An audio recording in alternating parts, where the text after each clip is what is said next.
45 seconds.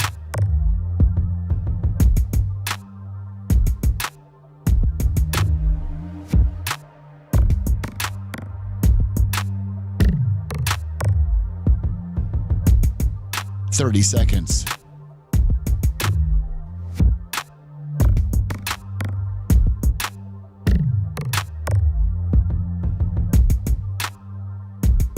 The show will start in 15 seconds, and this is your last audible warning.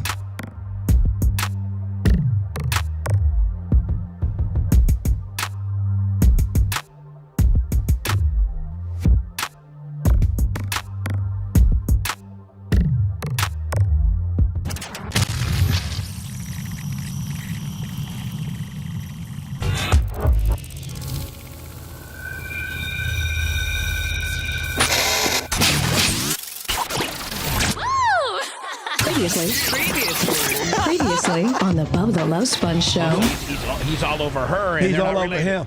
And so I'm grabbing a gallon of milk, and I look over at him. I go, "Man, is there something wrong with you?" And he goes, "Probably." And so I take the cap off the milk and squish it real hard. Gallon of milk. And cover the guy with milk. You're right in the face. Boom, douchey. Gene, you know that you know that one of these times they're going to call the cops and you're going to get a battery charge. You know that. Okay, I'll fight it. I got cash in the safe for bond. That's right. You're listening to the Bubba the Love Sponge show. Broadcast rights for the Bubba the Love Sponge show have been granted to this station by the Bubba Radio Network and is intended solely for the enjoyment of our listening audience. Any rebroadcast, retransmission, or other use of this production without the express written consent of the Bubba Radio Network is prohibited.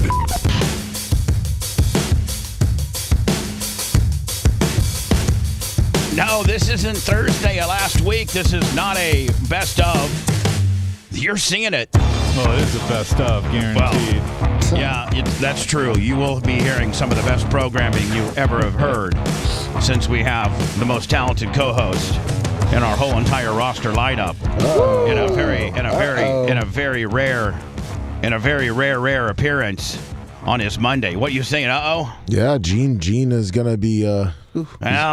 I'll throw a gallon of milk at that son of a bitch. I tell you one thing, I'm gonna run right in there and just dump a gallon of milk right over Babyface. What is he gonna do about it?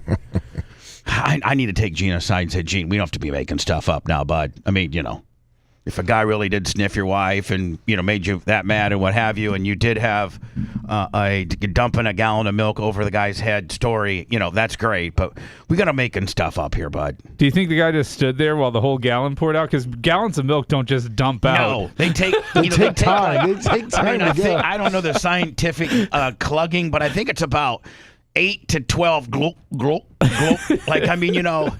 And realistically, it has an air pocket in it. So unless you had maybe a hole in the top of the milk, it's going to get a little bit of that air pocketness, that you would. I wonder how much he got out when he squished it with his hands. Yeah, I don't know. And then upon checkout with the guy, if you've been covered with milk, you're just going to throw your stuff out and walk away while Gene's screaming that you're a pedo.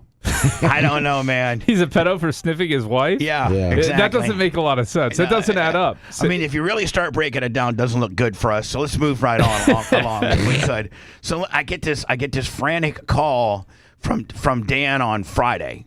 And it's, Dan and I never we don't really talk a lot. Me or Brian, me and Dan, we text for the most part, things that we get to do. And Lummy, I'm working on texting right now, becoming a better texter via Brian's suggestion. Oh, good. I actually had to get a hold of, there was a couple people I texted this week. Oh, Creatine Travis, because I thought I had an AC issue yesterday, but I didn't. I end up fixing it myself. It was a clogged drain, and I was able to figure it out. Yeah, warm water and vinegar every 2 months down your lines, man. Yeah. That's the key in Florida. So I did something that, plus I blew some air down the line with my little compressor. Yeah, or you just use a shop vac on the end of it and suck it on out. Even Brian knows that. So, but as I thought, as I had a clog, I did reach out to creatine before I went out and investigated it, and I was able, and I really felt I felt surprisingly proud of myself that I was able to remedy it myself. But I did text creatine right out of the hole when I didn't quite know what I had. And I said, hey, creatine. Now that's how the old Bubba would have left it. So Brian, you'd be excited because I went, I should actually probably maybe instead of paraphrasing, actually go right to it and just read it. 'Cause I'm sure it's still here. And that way I'm not embellishing or lying or anything like that. So I said, here we go. Brian, and I didn't even use the word hey. I'm trying to change it up a little bit. And I'm like, okay, I need to change it up per Brian, and I just need to put in there right on my first initial outreach what I need. So here's what I said at 11:05, and I'll even show it to you if you guys don't. If you guys don't, I'll believe you. Hello, my friend. Where is the drain located in my bedroom mini split? So, like, boom. Right out of the gate. He can answer you as soon as he gets to Yeah. it. He can have an answer waiting for you. And that's exactly what it is. So before he can answer back, because when he finally did answer back, said, sorry, I've been cutting my grass with my skag. I'd already fixed it. So I put right up. I texted him at 11:05. By 11:15, I'd already found and fixed. So I just sent back, hello, Travis. Wanted to let you know that I found it and fixed it. Man, do I feel proud of myself. and then we, of course, we had an exchange. But I think that's better. It is better. Congratulations, Bubba. Hello, my friend. Where is the drain located in my bedroom mini split? So there's no hey and back and forthness. It's just right there. Boom, some pleasantries because you just don't want to ask the question. Boom, some pleasantries.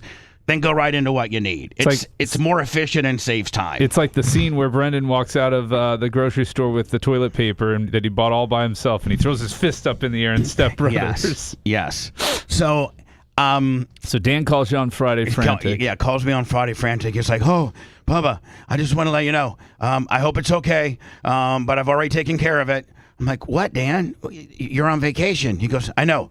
But we all just figured out that we weren't going to get in till late Sunday, and that we probably wouldn't be able to make it on Monday. But I've already called Brian, and we're going to flip-flop Mondays and Thursdays if that's okay. I'm like, absolutely that's okay. Perfect. I said, if you talk to Brian, already talked to Brian about it. I'm like, okay, cool. Perfect. Thank you. So that's how Brian. That's how you guys are here to see Brian today on a Monday, which I really appreciate. Yeah, no, Dan's a man of the people, and he gave me a call, and he said, look, man, the people on Monday deserve to hear a good show every now and then. And I said, I agree with you, man. And I was like, I feel bad for the people on Thursday now, but, what can you do? Right. So my weekend was consumed with, by the way, Lummy, Les of Wesley Chapel completely gave my skag a complete maintenance, fixed the blades. Oh, what was wrong with it? Well, I don't want to necessarily say. No, you need to now, sir. What was wrong with it? You were doing Whose it fault the wrong was it, way. Bubba? Because it couldn't have been yours. Mine. Oh. The reason why I haven't been able to take off my blades. So, me and New York Greg and Bob Cook, one day I figured, my blades are getting dull because they are. They have a security lug nut so nobody can steal your blades off the Impala? No, they didn't have the security light. I didn't have the takeoff tool. No, they didn't. What had happened, Lummy, is I've hit too many rocks and too many hard things with my mower, and, like sticks and things like that. I figured I got you're lazy. You got to collect all of the twigs before you mow. See, that's why I don't necessarily want to say this, but I just want you to know I'm going to be honest. And so I had hit. Let me live it out here. It's very wildernessly. Yeah. And I don't know if that's a word or not, of course. But, from big storms and stuff, branches will fall down and things like that. Well, I'm like, I figured I got me a, nearly 40 horsepower, a Kubota. I forget what diesel manufacturer scats is. It could be Kubota. I thought it was. I thought it was Kubota. But will you look up Skag Diesel Turf Tiger 72-inch? I think it's a Kubota. But anyway, I got a badass diesel Kubota. I have virtually the baddest most rugged commercial grade skag that the skag manufacturer out of Mayville, Wisconsin makes. I have the baddest skag they make with a bad Kubota. Yeah, it's a Kubota, like a 38 horsepower Kubota. And I'm like, man, see that little stick right there? Right over it. Well, Merch Crick goes to take my thing down there on Friday. We loaded up on Thursday on the trailer. She has to go to the post office and stuff early Friday morning from all the straw hats and all the things that people have ordered on Bubba Army store, Bubba Army merch, BubbaArmyShop.com. Which, by the way, the black stainless steel, the black and stainless Bubba watches are sold out. Oh, wow. They're done. And there's about maybe 25 of the two tones left, so they're done. So I set aside some for, Brian probably wouldn't want one, but I will offer him one. But he's not. You don't seem like a watch guy to me. I'm not. I Yeah. reluctantly wear my smartwatch just so that I don't miss work stuff and I can deplug from my phone. Let me ask you a question. Home. Like, if you your smartwatch might be your daily wearer, if indeed you want to be attached, but like when you are going out, like for No watches. okay, how about during like a trial? No watch. No watch. No watch. Not I even would have my smartwatch on if I had to. Okay. That's it. Because some lawyers like to have kind of a conservative, watch or something like that, just to kind of pop off their whole. Yeah, I deal. don't get caught up in that whole trial wardrobe thing. Okay. Like that makes a huge difference. I'm not that superstitious. But I do think it does make a difference that you look presentable.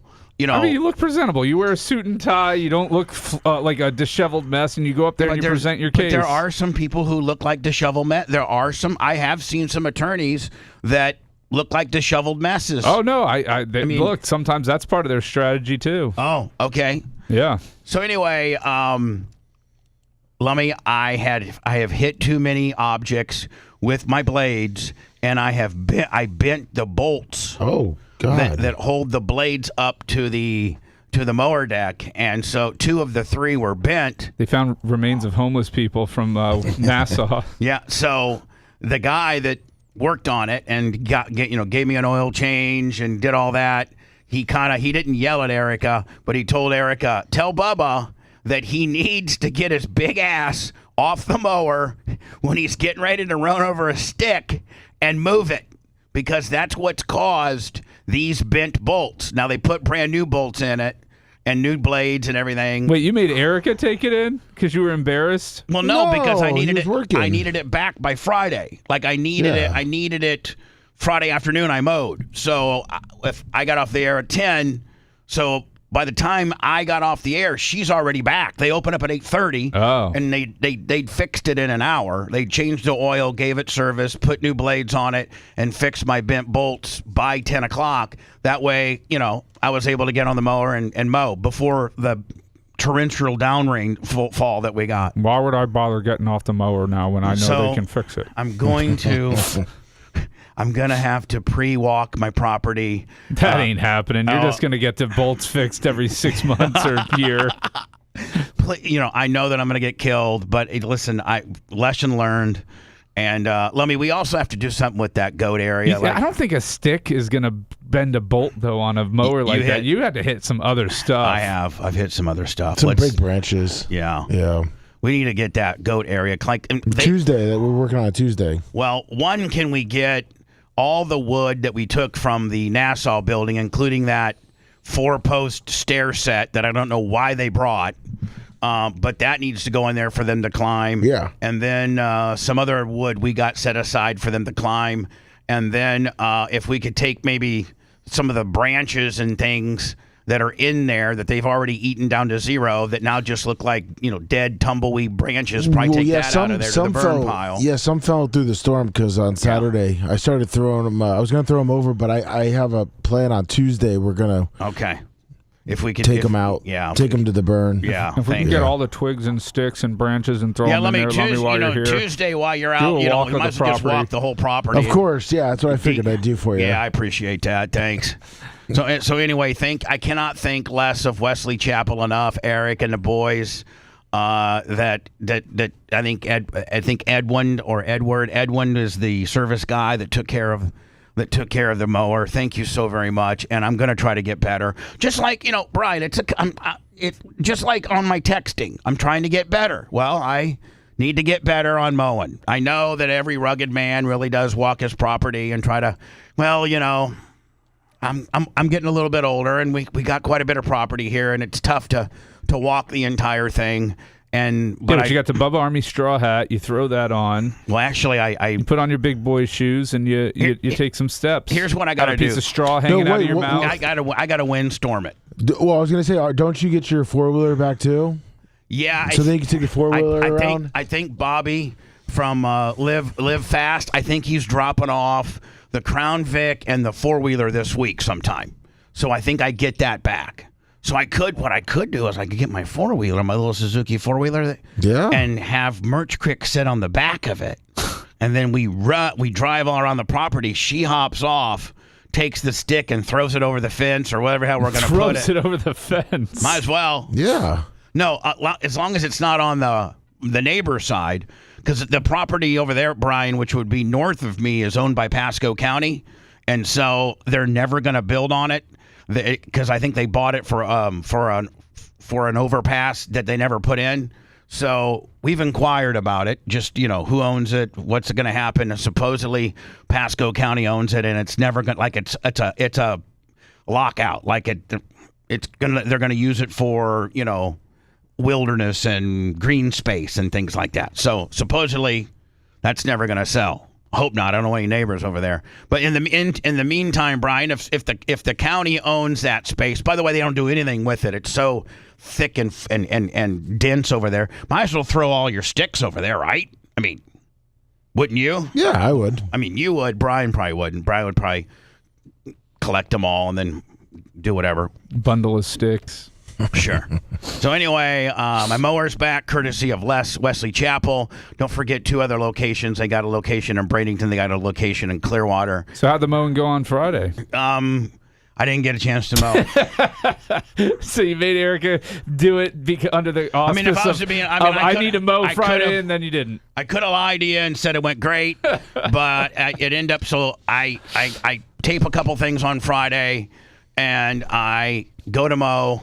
She's got the mower back. It's on the back of her hauler. It's on the back of her trailer.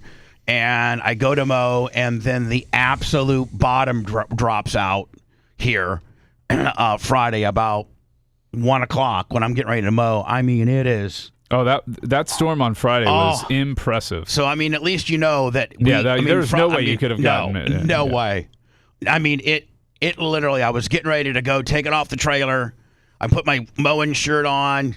Put different pair of shoes on because I have roll around flip, and then it was, and I think you'll agree that storm on Friday wasn't just a little afternoon thunderstorm; it was a mother effer. Yeah, no, that was intense, which caused more sticks to fall down. A lot of sticks. So yeah, before I mow this week, I'm gonna try to mow late this week.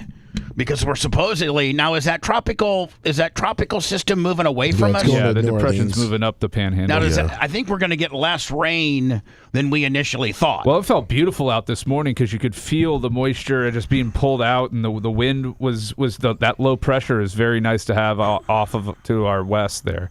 It was a nice morning. It was a nice weekend. Yeah, I mean, I was in Orlando, but But what'd you guys do in Orlando? One of my daughter's friends was celebrating their birthday out there at the World Center Marriott, so we went out and got a nice little hotel room. Did you get a junior suite for the weekend? No, just a regular room. It was kind of last minute deal, and our upgrades didn't go through. I don't pay for upgrades when you got platinum and titanium status with Marriott. You put in for your upgrades and see if you can get them for free. I got to think if you're platinum or titanium, that the majority of those always go through. No, those it's hotel specific, and it's really not. It's kind of a racket. They give you these reward nights for upgrades and stuff, and it doesn't always happen, especially at these big convention hotels. They had some multi-level marketing. One of those screw job companies, Trivility or something like that, was there, and all these 50 and 60-year-old health hags were there. It was quite the scene. God, who was that? What was that multi-level marketing that was Amway? No. That was directed to women, and you get a pink Cadillac. Mary Kay? Yeah, is that still? Is Mary Kay is still around, I think. Yeah, they are. They're just not that big anymore. Is Amway still around? Amway's still around. Wow, no, that's a multi-level deal, isn't it? It was, I think so. Yeah, I think it still start is. your own business, be an Amway person. Yeah, I think that the people who own the Orlando Magic, and I think corporate Amway is based out of Grand Rapids, Michigan, or right outside of Grand Rapids, Michigan, because when I was, did radio in 1988 in Grand Rapids, like Amway, the Amway family owned everything back then, and I think that's where Amway started. Isn't that where you have to, like, you go out and try to be like your own salesman and sell your friends, like... You're essentially selling your family and friends crap. Right. That they don't want or need. It's like their products that aren't good enough to be in regular stores. Looks like or better, or they're better than regular stores. I guess. It looks like Mary Kay reported $2.7 billion in revenue. Yeah, it's all from their people paying like licensing fees and getting their kits and everything. So I watched quite a bit of TV this weekend, and I tried to watch on Netflix. I tried to watch that Hawk deal with Will Ferrell, where he's this washed up. It almost kind of like looks like it's loosely knit around John Daly, kind of. I tried. It was when I was on Netflix. It recommended it was the number 2 show, so I tried watching it, and I'm like, man, this is straight slapstick, standard Will Ferrell. I don't think that he's that. I think, honest to God, the best character that Will Ferrell ever played, in my opinion, was when he was on Eastbound and Down, and he was the BMW salesman. Leslie Schaefer. Yeah, Leslie Schaefer, BMW and Kia. Yeah, that was my favorite Will Ferrell character ever. I can feel it. I feel it down in my plums. And then he had his 2 closer bitches that were just strippers, remember? Yeah. Let the boy watch. So I started watching it. I got about 8 minutes into it, and I was just like, okay, this is stupid. So then you gave it 8 whole minutes, huh? 8 whole minutes. So then lays it out. I tried to watch the Shane Gillis? Yeah. I tried watching Tires. Yeah, that's a good one, too. I didn't. I couldn't get through it. I'm like, man, this is shot just like The Office. Did you last like 10 minutes of that? I went to the whole episode. Okay. Episode 1, got halfway through 2, and I'm like, yeah. I can tell that the girl that they're trying to upsell the CV boot to, when she said I have an appointment in an hour, I could tell that was the appointment. She was going to be the banker for the dude that was trying to get a loan, and I knew. It was like I was out. So I tried that. I figured this one out. I got right to the bottom of this mystery. Yeah. So then it's a comedy, not a mystery, Bubba. Yeah, thank you. It's probably why, because I am so stupid.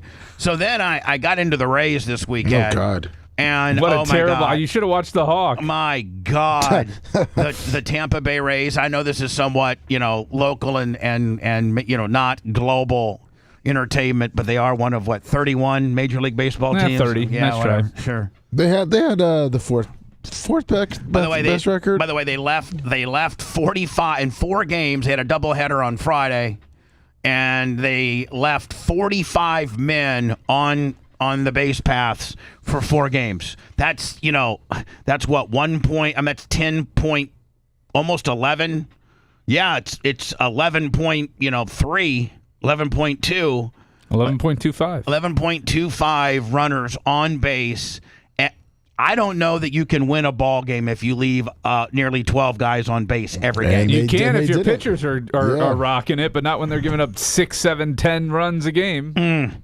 So I watched, I think it might have been yesterday, and not that the Rays are going to listen to me, but if you guys don't cut that Honey Fiduciary, whatever the hell the guy's name is, the catcher, who just has his Key West butt tickler blonde mustache. I think yesterday had 2, maybe 3 errors yesterday. They only gave him 1. Yeah, well, he should have gotten 2. Yeah. Including the one where he couldn't bunt over. And here's the other thing: if you can't bunt in Major League Baseball, if you can't just stick your bat out there and get a bunt, and you can't bunt in as a major league. I don't think you belong in the majors.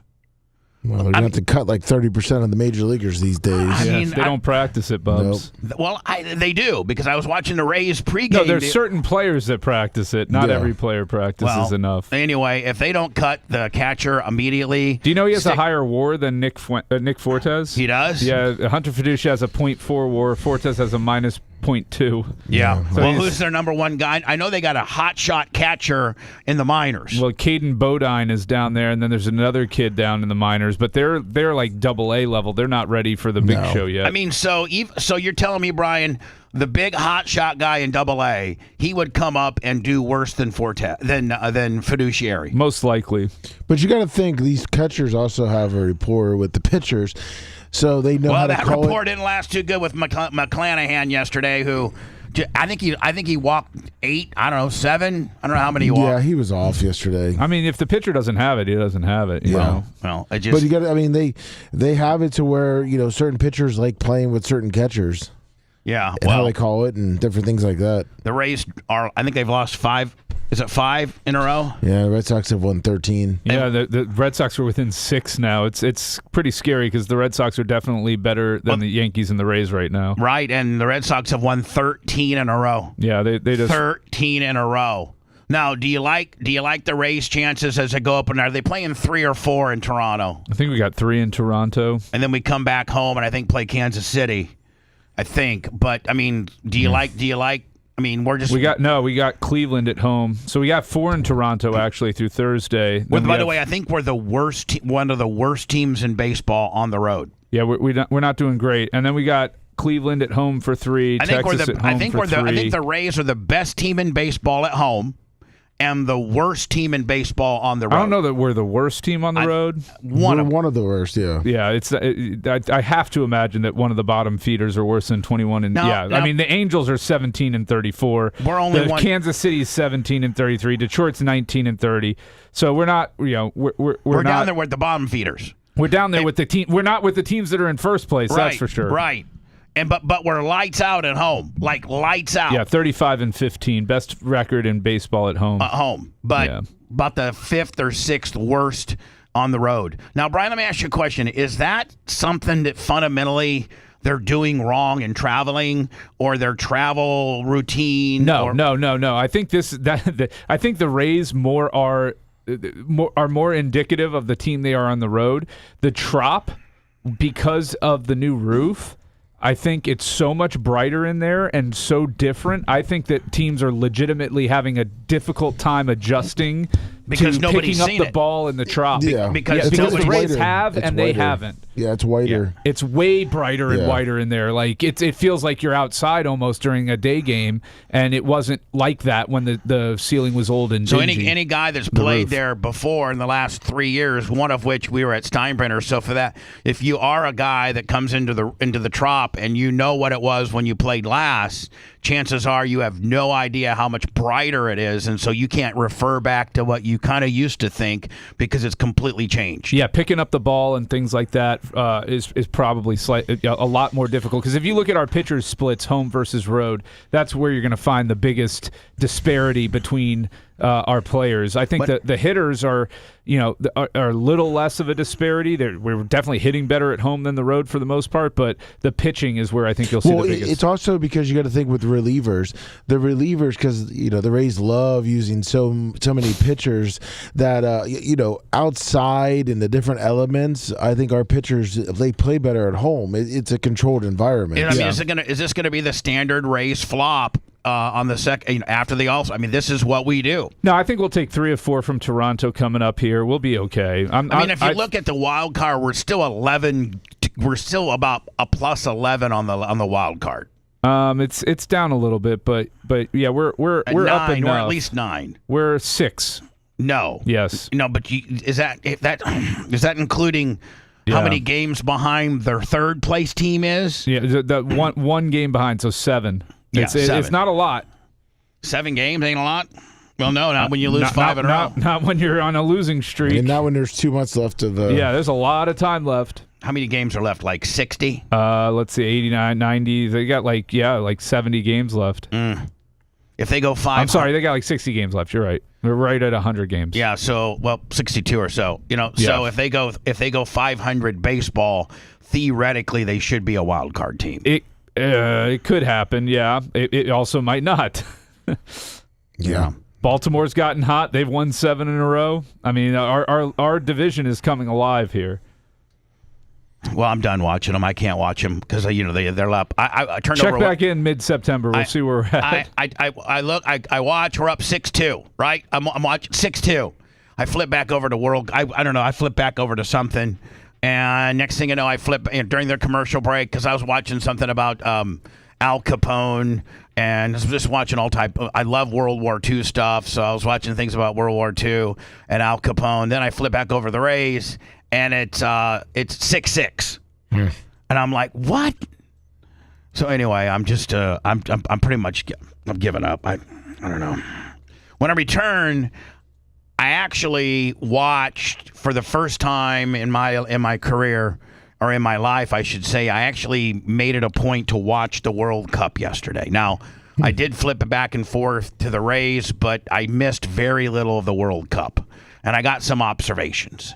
This is obviously the biggest spectacle, I think, in all of athletics in the entire world with regards, we think the Super Bowl it's really not. This is the biggest sporting event in the world with regards, because I think people in other countries care about the Super Bowl, but it's not, they don't necessarily have a dog in the fight, but in this particular world, I mean, soccer is universally the most popular sport in the world. It's not even close. It is by far and away the number one sport in the world. I could never, and you know what? I watch the fans. I don't think they ever sit down. And they cry during half the game. I don't even know how they can see the game through all those tears. Well, yeah. So I have some interesting observations with regards to the World Cup. One, let me just state this, and I'm going to say it again when I come back. Having watched now the game at the highest level, right? I mean, would one argue that this is arguably the highest level of soccer? No doubt. Highest level of soccer. Times 10. And arguably, this Spanish squad may be the greatest team ever. Yeah. Well, I mean, it showed. So I'm going to get into it. I got some interesting observations from just a man that enjoys all sports. I mean, I'll even try to sit through. I won't. I used to try to sit through cricket so I could try to understand it, but I can't. Cricket? I cannot understand cricket.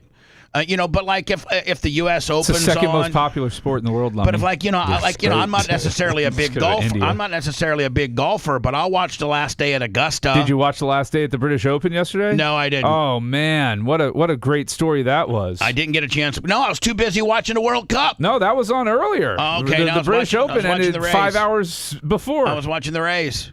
Or 3 hours before. And then, but I'll watch, the U.S. Open in tennis, and I'll watch horse racing and, WNBA, and I'll watch all kinds of things. And so I objectively sat down to watch the World Cup, knowing that these are, and the guy on my screen right now, Messier, this guy here, is it Messi? Yeah, no, it's Mark Messier. It's Messi. No, it's not. That's the hockey guy. Messi. Is it Lionel Messi? Yeah, we'll go with that. No, you haven't checked that? Like the radio guy, Lionel.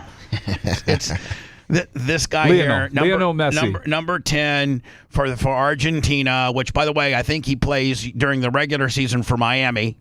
He plays for Inter. Is it called Inter Miami? Yes. Yes.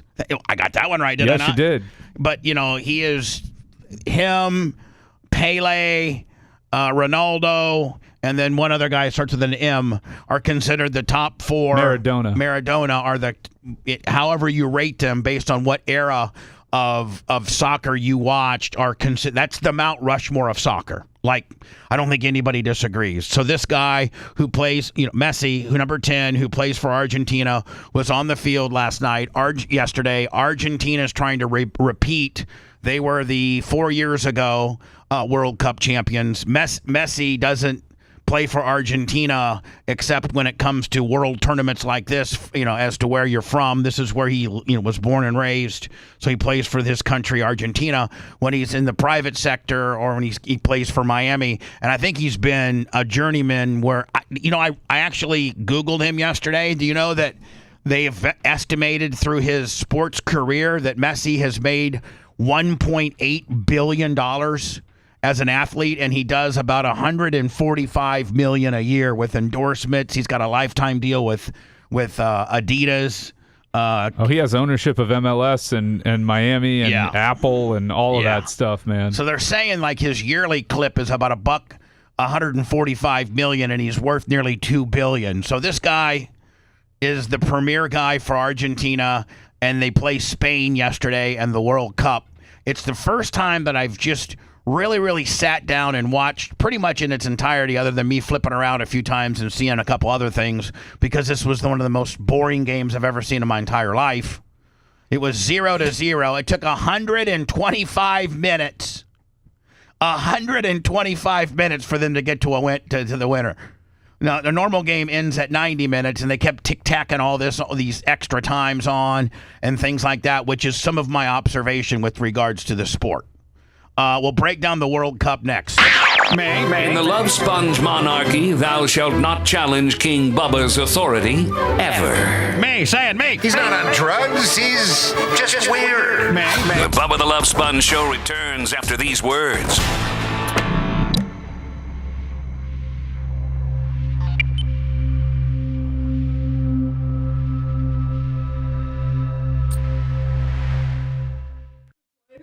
Yeah, no, that guy's in jail. Hold on. Leave it to Lummy, Brian, to know about the cornhole guy. No, he has no hands. Is a thing. Yeah. Yeah, he went to jail. We covered it. They get him for armed robbery? Yeah.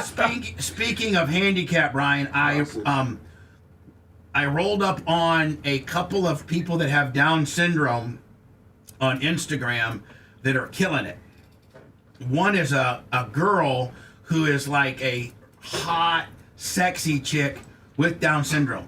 Uh-huh. Yeah. And then another dude who's autistic, and he hosts a radio show on YouTube? No. He's a trick shot guy on basketball. He can trick shot it. Oh, we gotta cover this cornhole story.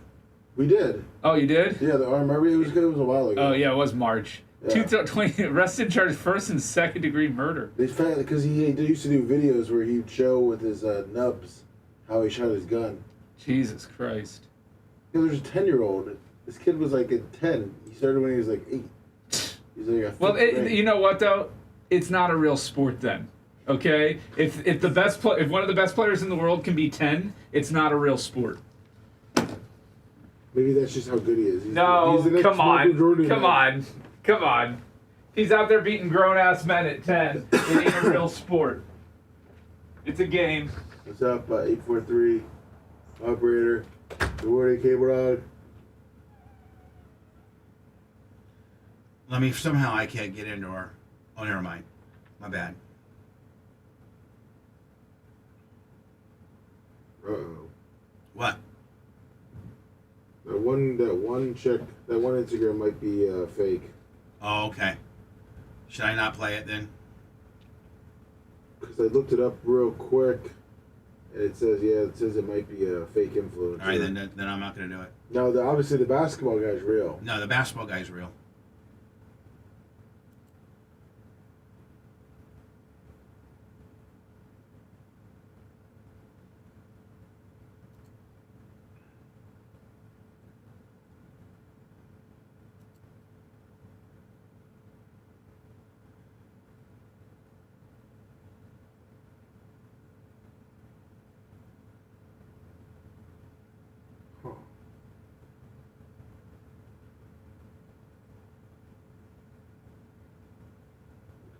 Thanks, just Bob from Davenport. What's up, Mad Mike? Bonuses.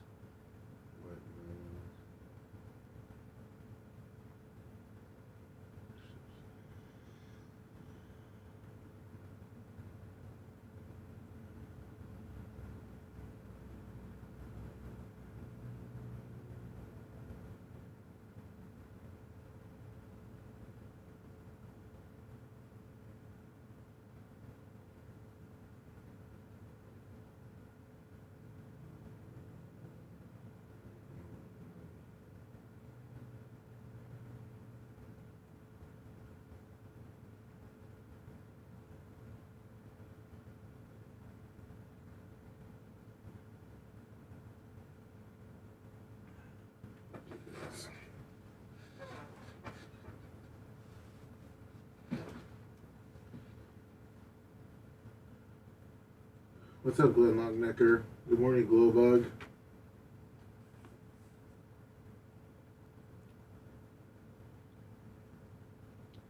Get those PayPal, Cash App, Venmos. Hit the thumbs up.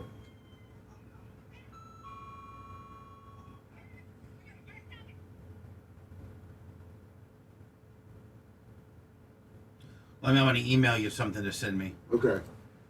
Email's easier for you, isn't it? Yes, sir. Okay.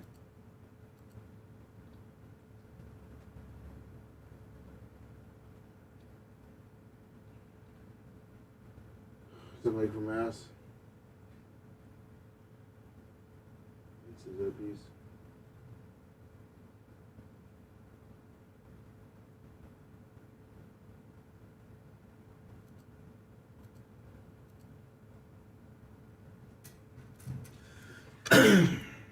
Organic Gene, good morning.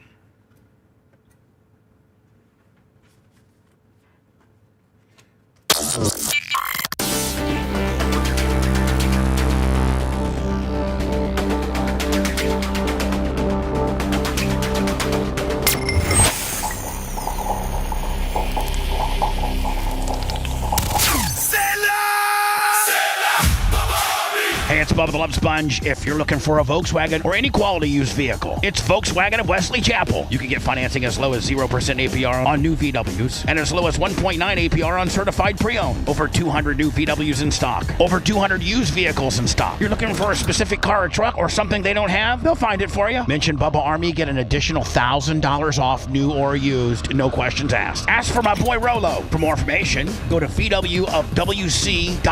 Volkswagen of Wesley Chapel. Listener supported at the Bubba Army on Venmo, PayPal, and Cash App.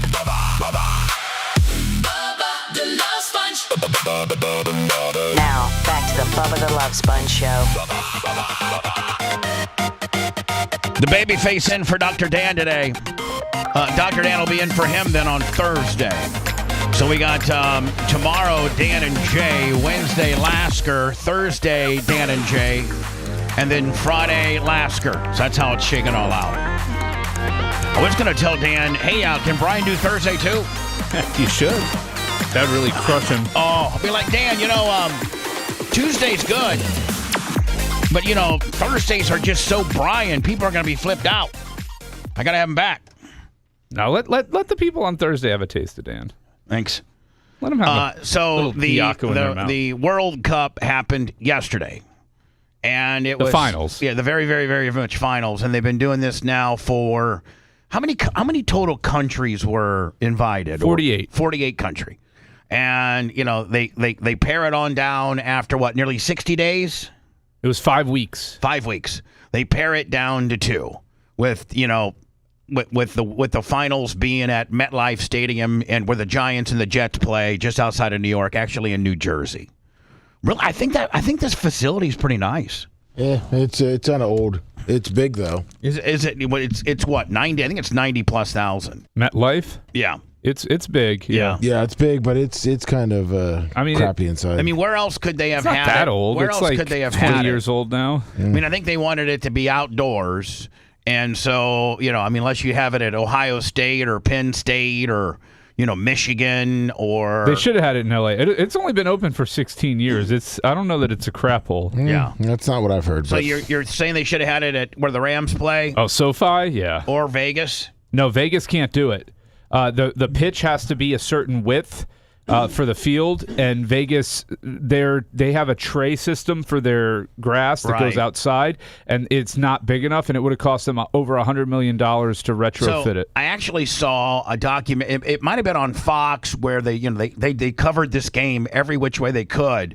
So they had all these one-offs of programming, and one of them, did you guys, anybody see it, where they got into the guy from the University of Tennessee that actually was in charge of all of the grass for all of the fields? No, I didn't see that. And FIFA spent, I don't know how many tens of millions, if not hundreds of millions of dollars for the grass to be in every one of the venues replaced with custom grass that the guy from the University of Tennessee in conjunction with Michigan State University, they have one of the largest sod farms, and they provide most of anybody that has any type of natural playing surface, whether it be in baseball, football.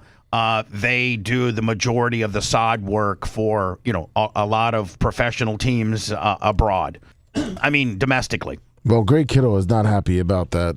Who? Greg Kittle from the 49ers, because San Francisco has he wants natural grass, and they did it for the Did you know that World Cup. Lambeau Field is the only football field in the National Football League that uses Kentucky bluegrass and then artificial turf strewn in. They say the artificial synthetic turf is about 10 to 15%. Meanwhile, 90% of it's natural Kentucky bluegrass. But Lambeau Field, and I think they did a survey amongst the best playing surfaces in the league, and I think Lambeau Field, as voted by the players, rated number 1 because it has a little bit of the synthetic feel to it, but and the synthetic portion keeps the regular grass kind of together, rooted in. Yeah, better. Mm-hmm. And so, are you seeing that, Brian? Yeah, they have millions of synthetic fibers in the ground that reinforce the roots. So anyway, each field where they played the World Cup had to be outfitted with grass that was conducive to the area that, like what you need in Chicago compared to what you need in, a hot weather, like Miami is, way different. Whereas, the grass that is good down here is not necessarily good up north. Yeah. So Normally in the NFL, the worst playing surface is MetLife, but they put that grass in it for soccer. And so this guy from Tennessee was showing you that they had some indoor facilities that they played the World Cup, and the FIFA actually installed grow lights in those particular stadiums so that real grass would grow. And compared to whatever that stadium usually it had synthetic or artificial turf. So they actually were experimenting with how does a certain breed of grass live inside under grow lights. So just the playing surface of the World Cup cost hundreds of millions of dollars, for them to. I thought the field at MetLife held up really well. I didn't think there was any field issues at all. Well, that's because they put it in there. Right. It's normally turf, it's ranked actually the number 1 worst field in the NFL. Oh, really? Yeah. Well, but FIFA has I think FIFA has in its bylaws a no artificial turf rule. Yes, so which made NFL players pretty much full hop because they want to know why if those stadiums can have it. FIFA can do it. Why can't you do it, Niners? Yeah. Why can't you do it? Various other places that have synthetic instead of grass. So yesterday was the World Final, Spain versus Argentina. And you could just tell from the start of the game that Spain was the better team.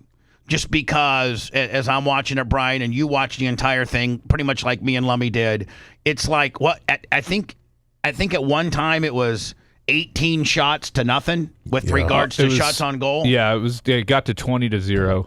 I think it ended up being 23-2. Not shots on goal, but shots total. Yeah. And really Argentina, the only time they ever pressed and got even a shot on goal was when they would do a corner kick or a penalty kick, like during just regular play, volley, if you will. Argentina never ever shot on goal ever, just without. Yeah, the last 6 minutes of the game was really the only time they ever had anything threatening. So let me just say, as I'm going to be critical of this game and this whole format and what have you, but let me just first say this so that people don't think that I'm just Johnny Hater. My favorite sport as a fan is, American football. I also like American baseball. I love American hockey, I don't think it's called American hockey. I think you can just call it hockey. I love hockey. I'm not really big on the NBA, but I'll watch it. I like college basketball. I've become a fan of the Indiana Fever with Caitlin Clark. I love auto racing, drag racing. Lummy's even a cornhole guy. So he knows these cornhole statistics. So, I pretty much have a pretty good idea of the athleticism needed to play whatever sport. And I think that, before I watched, the World Cup yesterday, I don't know that I appreciated how good of athletes and how good of in condition you have to be, a world-class soccer player. Yeah, some of these guys run 8 to 10 miles over the course of the game. I mean, so as I'm watching him, and I'm watching very few substitutions, and the stars like Messi and these other guys, they never get a break. I mean, they'll be there for the entire game. I don't know that I appreciated their athleticism before watching the entire, 90% of the World Cup yesterday. Do you know who are incredible athletes and don't get credit? The referees. Yeah. They have to run back and forth through the middle of that field the entire game and watch a million different things. That is a tough job, man. I would agree. A lot of people don't also appreciate hockey referees and the fact that, most hockey shift changes are 45 seconds to a minute, where the guys are out there going, as hard as they can in their legs. I think, Brian, you're more of a hockey enthusiast than me, but I think that, I'm right in the fact that, most hockey line changes are less than a minute. Yeah, they go hard for a minute and then get off. Babyface Mondays from Seth Wiley. Thank you, my friend. I do have my horn. Stand by. Thank you, Seth. Appreciate you, Seth Wiley. $25 Babyface Mondays. Keep them coming, Babyface So, Brigade. I think hockey referees. Referees are also kind of underappreciated in the fact that they got to skate, the entire game. Now they have chances where they can kind of sit up in the corner and not be active. But you're right, Brian. And I think there's only three. Is there 3 or 4 soccer refs?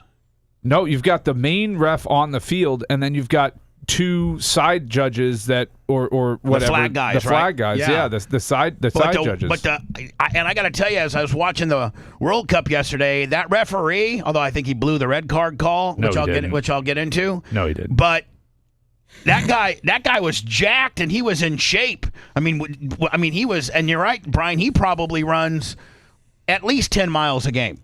Right? 7 to 8 miles during a standard match. So as we embark upon talking about the World Cup, though, the one thing I have on my screen now, this is Messi. Obviously Spain won 1-0 in like what would be equivalent to like double or triple overtime.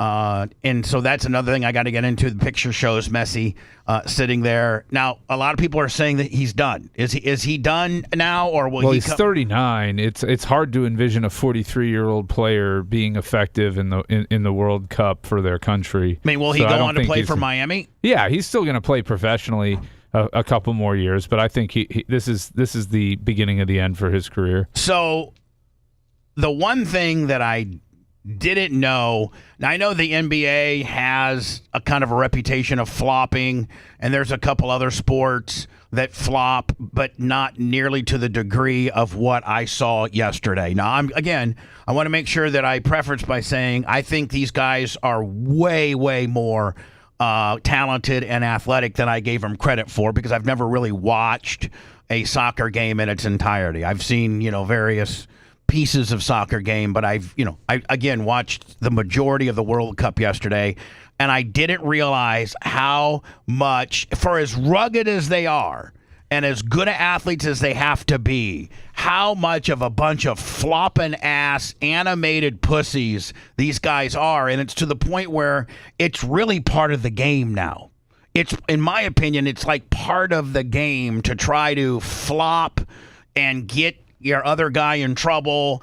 And inevitably, I think that has a lot to do with Spain winning yesterday, because they flopped so bad that they got one guy a red card. Oh, no. I don't think that was a red card call. It wasn't a straight red. He was already on a yellow. It was a yellow card. 2 yellows equal a red. That's why he went out. And he got the guy's leg. It was a late challenge. How do you flip over like that? Because he flipped over like that because he couldn't put his leg. If he had put his leg back down in the normal position, he would have absolutely gotten his knee torn up. So he had to keep his leg up. This is the play in question right here. Go ahead. Yeah, he got wrecked. I mean, he got ran that leg after he kicked. He got ran right into, and it caused him to flip in the air. I can't play it I cannot play it because they're very strict. We will get a copyright, which will blow the whole entire show. I agree. They flopped. That wasn't a flop. That was absolutely a foul. And so here is the start of it. Here is what I thought would be potentially the start of it. Here we go. Okay. Yeah. So here's the start of it right here, where the Spain guy here and him are going for this ball. No, the ball's already gone. The guy from Spain has already kicked it. Right. And it was a super late, stupid challenge by the guy from Argentina. And so the guy from Argentina comes in to try to challenge the ball. I guess hits. He hits like his shin. No, he hits his leg, but the thing was the guy from Spain was trying to avoid the contact. Are you going to say that the guy from Spain didn't kind of theatrically flop a little bit? I don't think this was one of those. No. I don't think this was one of those theatrical flops. And if you say that, if you look at the Argentina guy, you said it's a bad call or that he shouldn't have went after it. If you watch him in slow mo, he was already going at it before the guy kicked the ball. No, the thing is, Lummy, you need to know, you need to control your body and know that you're not going to get there. Here's a better view of that contact down here in the lower right. So yeah, I can see where he flips over like that with a foot kick. Yeah, I mean, I don't know. I thought this was the game. This was the game. Prior to this, it was 0-0, and the rules state that if you're on a single yellow card, your second yellow card violation will get you a red, which means you're out of the game. And just like the American guy who got overturned later on down the road, if you get a red, Balogun got a straight red. Oh, he got a straight red. Okay, yeah. He wasn't on a double trouble. Your second one. That was the first foul. Major foul. So I'll say this: however you get a red card in soccer, whether it be your first violation is so egregious it warrants a red, or you've already committed a yellow and your second yellow gets you your red. A red card means you are automatically thrown out of the game. Automatically thrown out of the game, and in most instances suspended for the next game. Now, obviously, that it's not in play here. Well, he will be suspended for whatever next international match, FIFA match he plays in. So that puts the team that got a red card at a one-guy disadvantage for the remainder of the game, meaning that now a team that was violated has 11 players, and the team that did the violation now has 10. So you're basically playing the remainder of the game 11 on 10. That changed the dynamic of this game. Now, I will say that Spain, just from the get-go, I mean, Argentina couldn't get anything in their zone. I mean, like, Spain was the better team. From the first tip-off or kickoff or whatever, like, Spain, you could see just absolutely was pressing. And I think that Spain was the better team and they would have won. It would have gotten interesting, though, had they gone to penalty kicks, because if they had not scored on the final additional 15 minutes, it's my understanding, Brian, they would have gone to penalty kicks if they would have made it through the third and final extended. See, the first extended, after 90 minutes, the ref gave them 5. Yeah, it's called stoppage time. 4. That's called stoppage time. That's where I need to argue with you, or maybe talk with you, or get your opinion. This stoppage time addition is ridiculous, because what the ref does is the clock never stops, ever. Right. And they play 2 45-minute halves. Right, Brian? Am I correct so far? Yep. Okay. And the clock never stops, ever. Even if a guy, ends up getting hurt and they have to bring the medical bag out there, the whole 9 yards, the clock keeps running.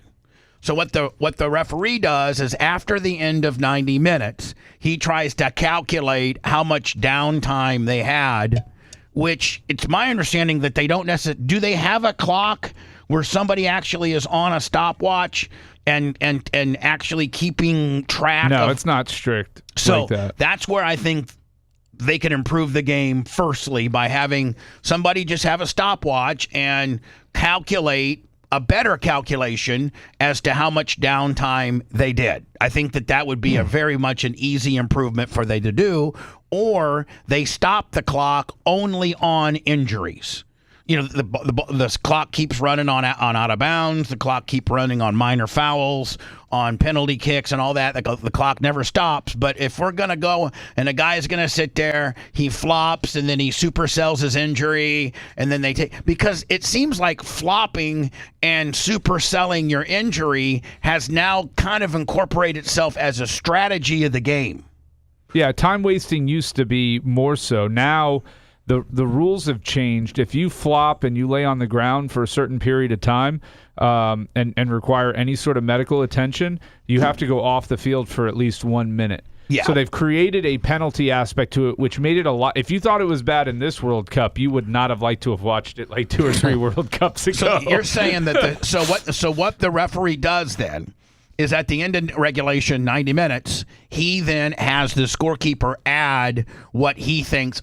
And it can be up to, I think, 3 to 5 minutes? I mean, they've added as much as 10 minutes in this World Cup. The referee, the main referee, this dude was thick and rugged and in shape. Man, got me so hot. Watch, I had to switch channels because I was getting a boner. I had to go to the Rays and watch the Rays leave 10 guys on base. Hunter Verdusha killed my ref boner. So the ref then, at the end of regulation at 0-0, he adds 4 minutes of regular time because of the flopping and the injuries and what have you.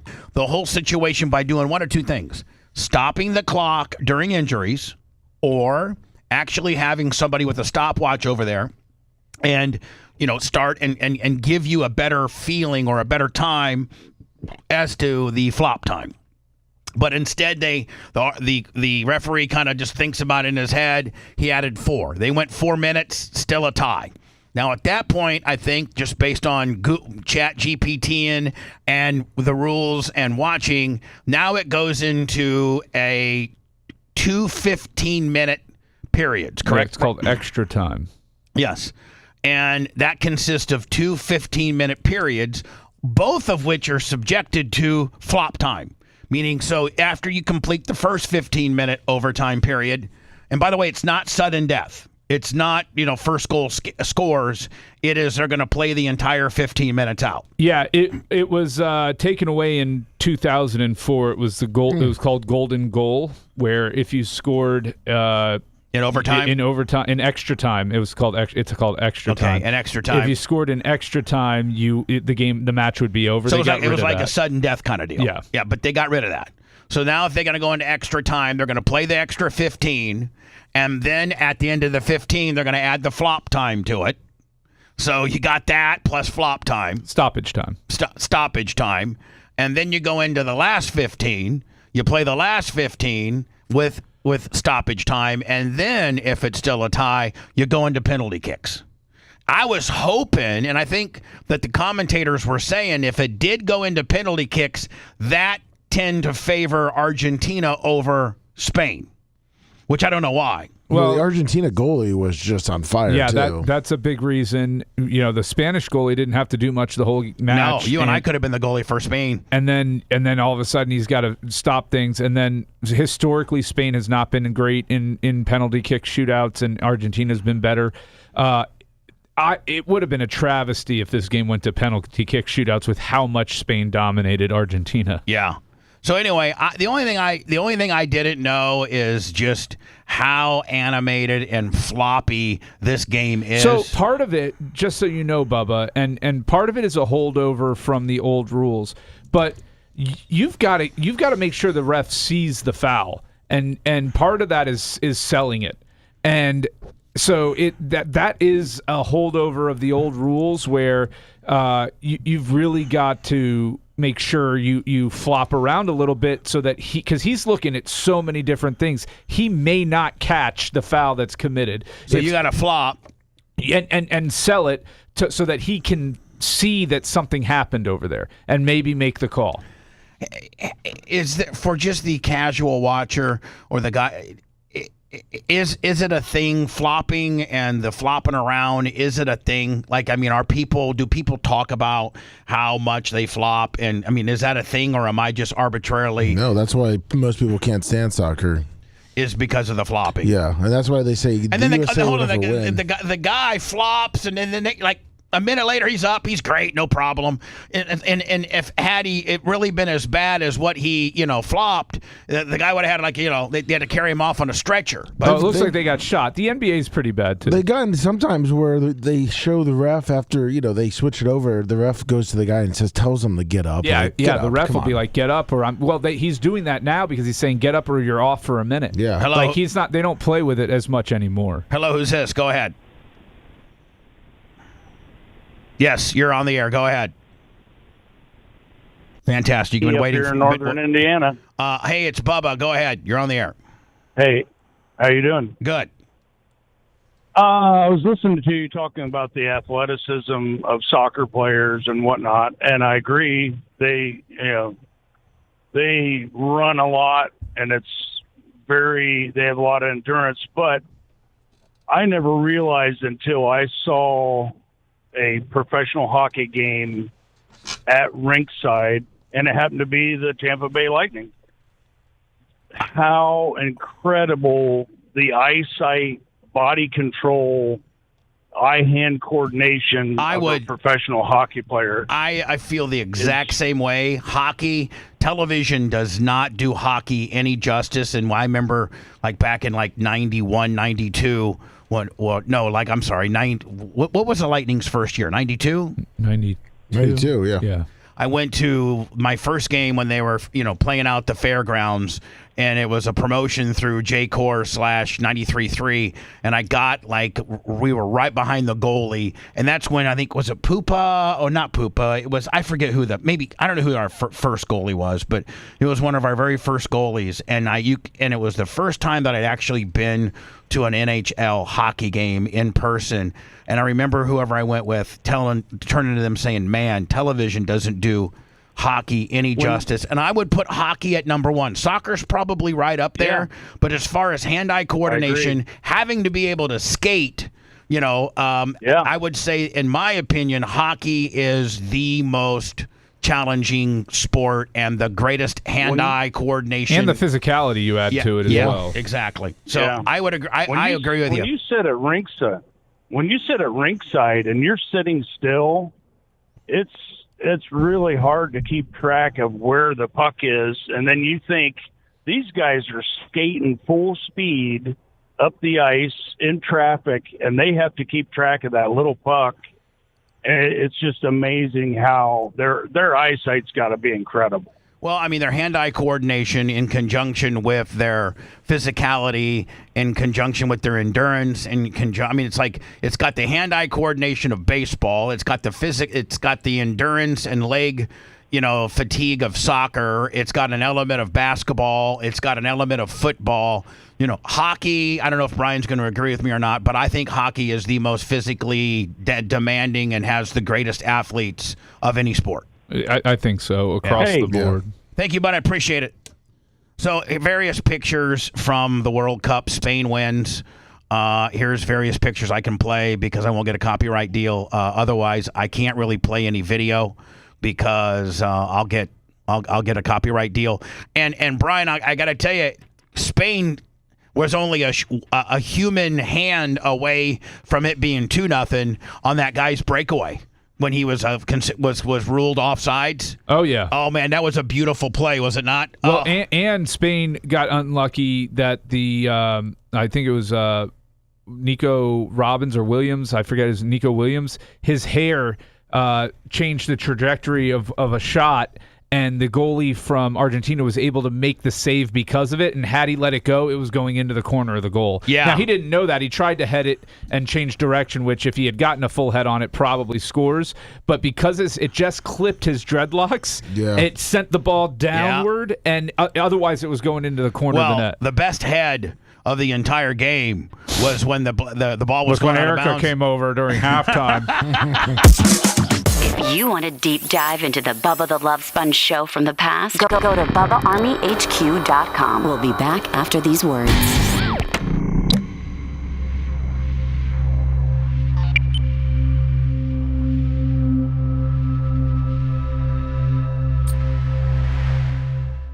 Turf in the NFL. 2026, the worst. So what does that mean? Did they? No, because they're hosting so much shit there now. Yeah, they've got the grass is not the same. They're tearing it up. They're monster trucks and fucking concerts and USF once they're out. You got to understand, like Lambeau Field doesn't have hardly anything there outside of football. Yeah, no. Ray J was number 1 in 2015 in the playing surface polls, and now they are the worst natural grass field which is a travesty for a stadium in Florida. Lummy, am I going to be able to play this mile? I got the rankings right here from the NFLPA. Am I going to get a violation on this mile? No, we'll be fine on it. Okay. I got the Tennessee is turf. Oh, they switch so it? So for grass, Tampa Bay and Pittsburgh, which of course, but Tampa Bay, that is shameful. Yeah. No, in 2000 for like. Lummy, is this Down syndrome girl fake? Yeah. Okay. But the basketball guy isn't, is No, he? he's real. Okay. Well, man, am I getting bamboozled? Yeah, they're doing AI generated faces.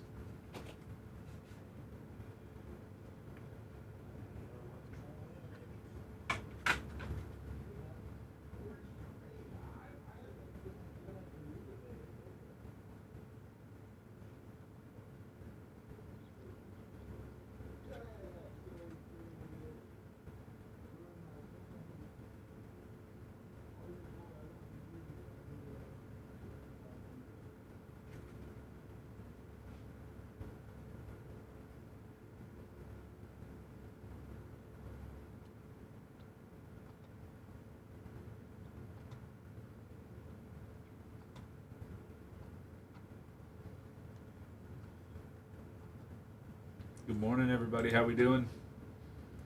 Just another manic Monday. I'm going to forward you an email, Brian. I need you to look at. I'll tell you privately. Okay. It's not a big deal.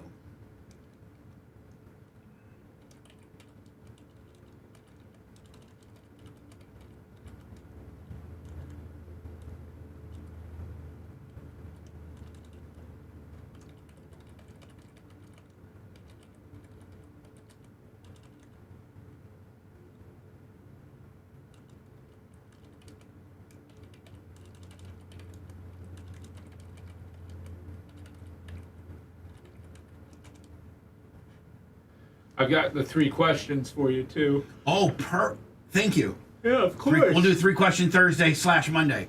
Yeah. Yeah. Mondays are rough, aren't they?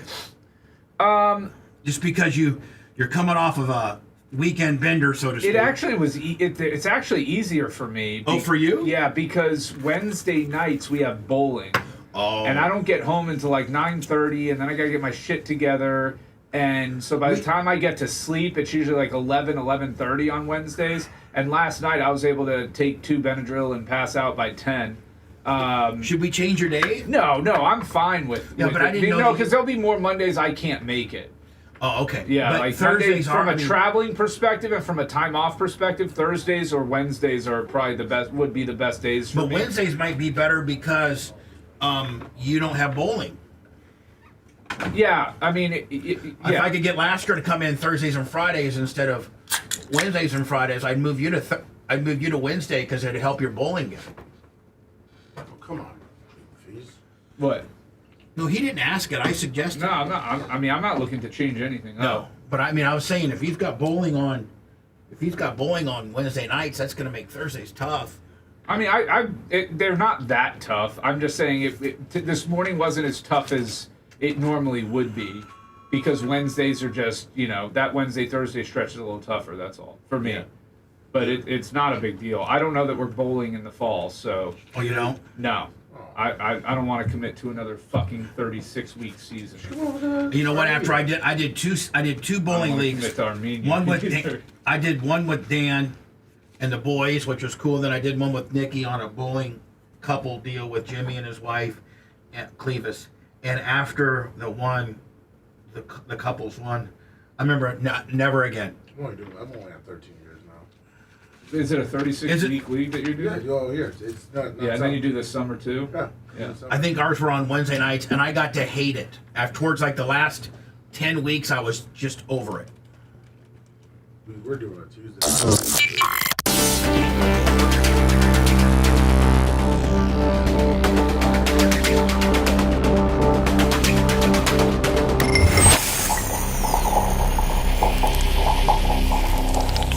tight.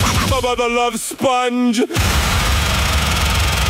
Back to the Bubba the Love Sponge Show. Don't forget Strange Clouds, Vapor and Smoke Shop. Bay Pines, Largo, Clearwater, Palm Harbor. Mention Bubba Army, get 10% off. Great people. Thank you so very much. Strange Clouds with a Z, Vapor and Smoke Shop. Come get lifted on good vibes. 4 locations serving Tampa Bay, or you can go online. It's way easier. StrangeClouds.com. I have been having the worst eye issues over the weekend. Oh, no. Did your retina detach? I don't know, but it's like it's constantly burning. And then I try to dry them out, and then I don't know. And then the only thing that seems to really work is if I go and wash my eyes with, like, soap. And then that gives me some remedy. Well, you don't use like artificial tears or anything like that, or dry eyes? I got Blink this. These are like $23 for these. These are the best eye drops known to man. The Blink dry eye gel kind of deal. These are expensive as hell, but I don't know if I don't know. I'm gonna maybe have Dan prescribe me some maybe prescription eye drops tomorrow. I don't know if I got something going. I mean, I don't have pink eye because it's not pink, and it just gets irritated and wants to tear up every once in a while. And the only thing that I can seem to get any relief on is when I get I'll just go get soap and really soap up. Soap makes your eyes feel better? Yeah. That is bizarre. Yeah. Like I'll close my eyes and I'll take some Dial antibacterial and I'll scrub my eye and then I'll take a wet wash rag and then rinse them out, and that seems to give me some relief. I think this is the guy that was on hold the first time and didn't know, so I'm automatically in a bad mood. Oh, boy. So I think that sir, you're on the air. I think you were the person that I was saying you're on the air and you sat there like a bump on a log. Is that you earlier? Oh, he just got his revenge. All right, Lummy, you know what? Whatever. People are so stupid, they call. And then we say hello. And then a lot of times a guy on hold thinks it's him and he starts talking, but it's not him. Or they aren't paying attention because it's been ringing so long and they're not there when I go there. Yes. So I'm just going to not take phone calls. Thanks, buddy. It just, you know what, buddy? Whoever you are, ruined it for everybody. Now, how long, for the longest time, it was like no human being would ever break the 4-minute mile deal. I think that might have been 30 years ago. I don't know when the actual sub 4-minute mile was broken, but that was the biggest, the big thing in track and field for the longest time is, will a human being ever run the mile in less than 4 minutes? Now as of now, they're 17 minutes and 33 1954 it was done, 1954. Roger Bannister. So it was 72 years ago. Thank you. That's showing my stupidity.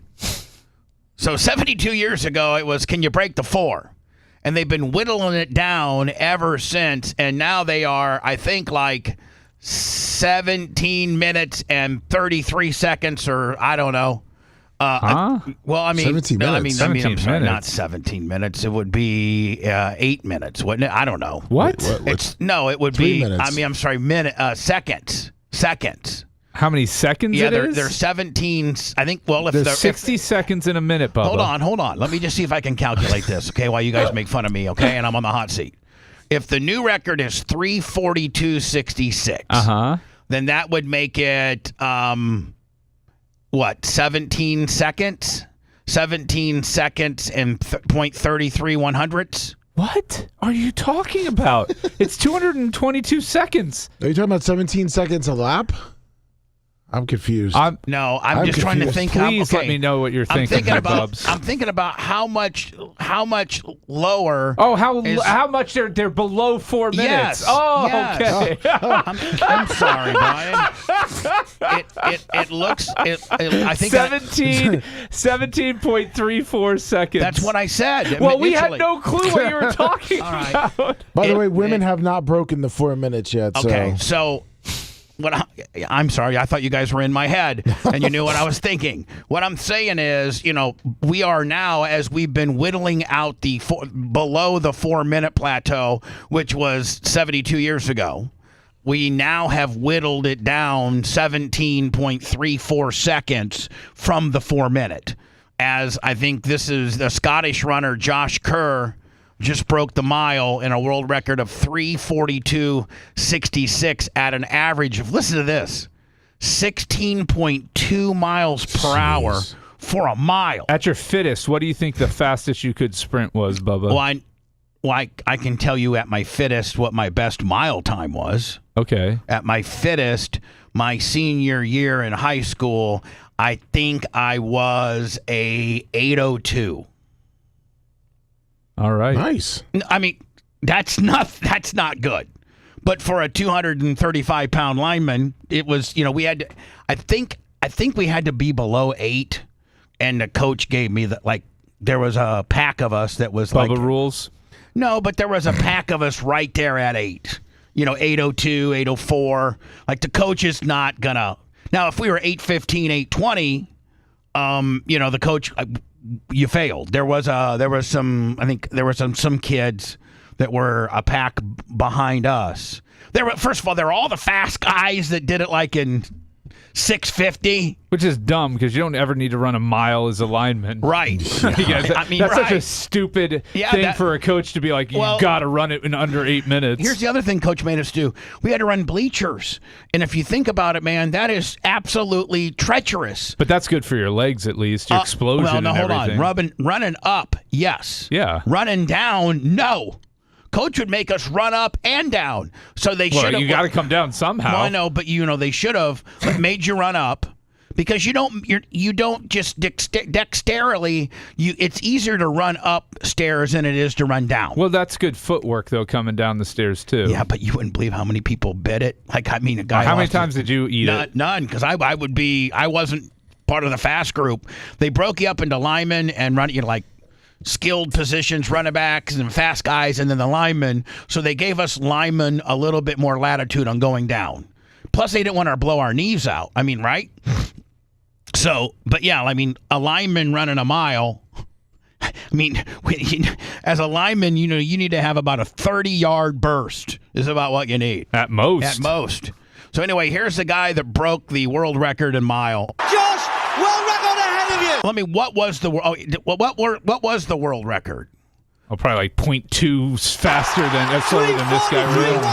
I think they'll show it probably when he crosses the finish line. Once again, here he goes. I think he's going. That guy looks like a deer. Doesn't it is. It was 3.4594. So the world record was 3.594. 3.4594. I think the MR would maybe be meet record. Yeah. The record of this particular meet was two 100ths of a. Jeez. Do it. Keep going, Josh.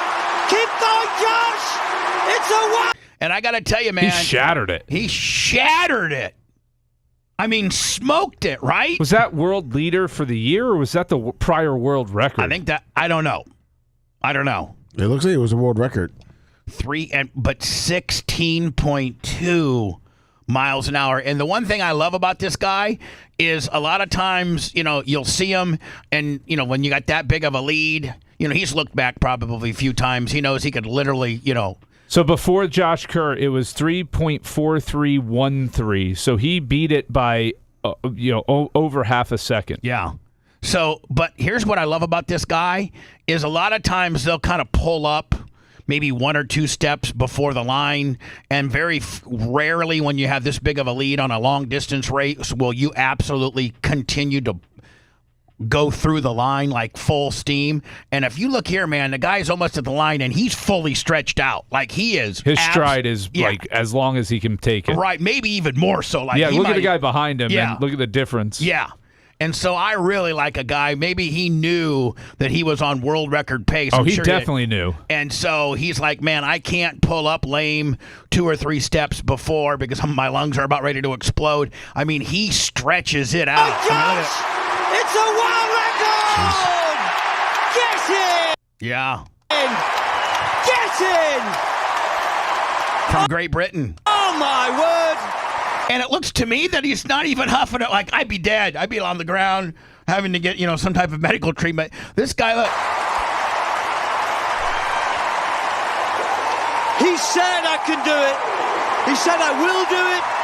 I'm telling you I'm going to do it. God, look how skinny he is. Well, yeah, he's all lean, man. I mean, what? His body fat percentage is probably 5. I was going to say 5 or less. Yeah. Right? I mean, you don't want it to be too much less than 5, but... You start getting into, like, maybe some health concerns. Oh, huge, yeah. Really? Yeah. I mean, water issues, in terms of dehydration and things like that. Fat's important for now, not dehydration. After this, would he probably hook up to an IV immediately and start getting fluids? Not on a mile. No. He's probably like 6 or 7% body fat. Maybe on a like a marathon, like a 26er, right? Those guys need fluids. You do it.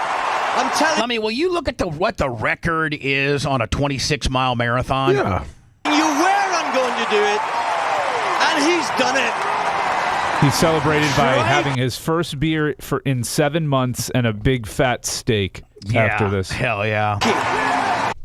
I actually saw an article on the most unhealthy hamburgers amongst, like the fast food chains and things like that. And I looked at the number one, which I think was Whataburger. 1 hour and 59 minutes. 1 hour and 59 minutes, so less than 2 hours.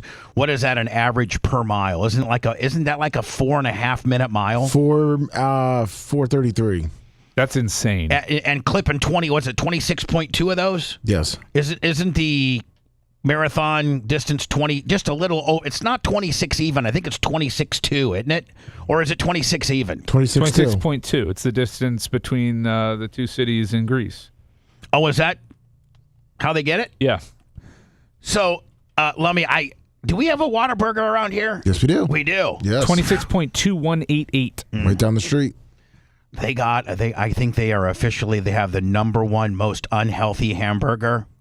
Like their triple suicide Willie, and I one of these days think I might go get it.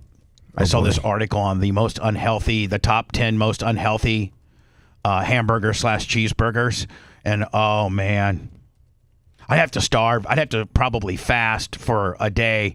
You know what? I did my first 24-hour fast this weekend. How was that? Horrible. Absolutely horrible. I wanted to eat the refrigerator on my 24th hour. I went 24 hours without eating. Oof. Now my daily regimen when I'm dialed in is 16. I eat at noon. I eat lunch at noon, and then I don't eat again till 4, which I think that's 16, isn't it? No. Is that 14? If you're going, you eat lunch at noon and then you don't eat again until 4 a.m.? Yes. Oh yes. Sorry. Yes. That's what I do standardly is when I'm not cheating, but I cheat almost every day. I was gonna say you got to be cheating a little bit on that. Here's where the cheating begins, Brian.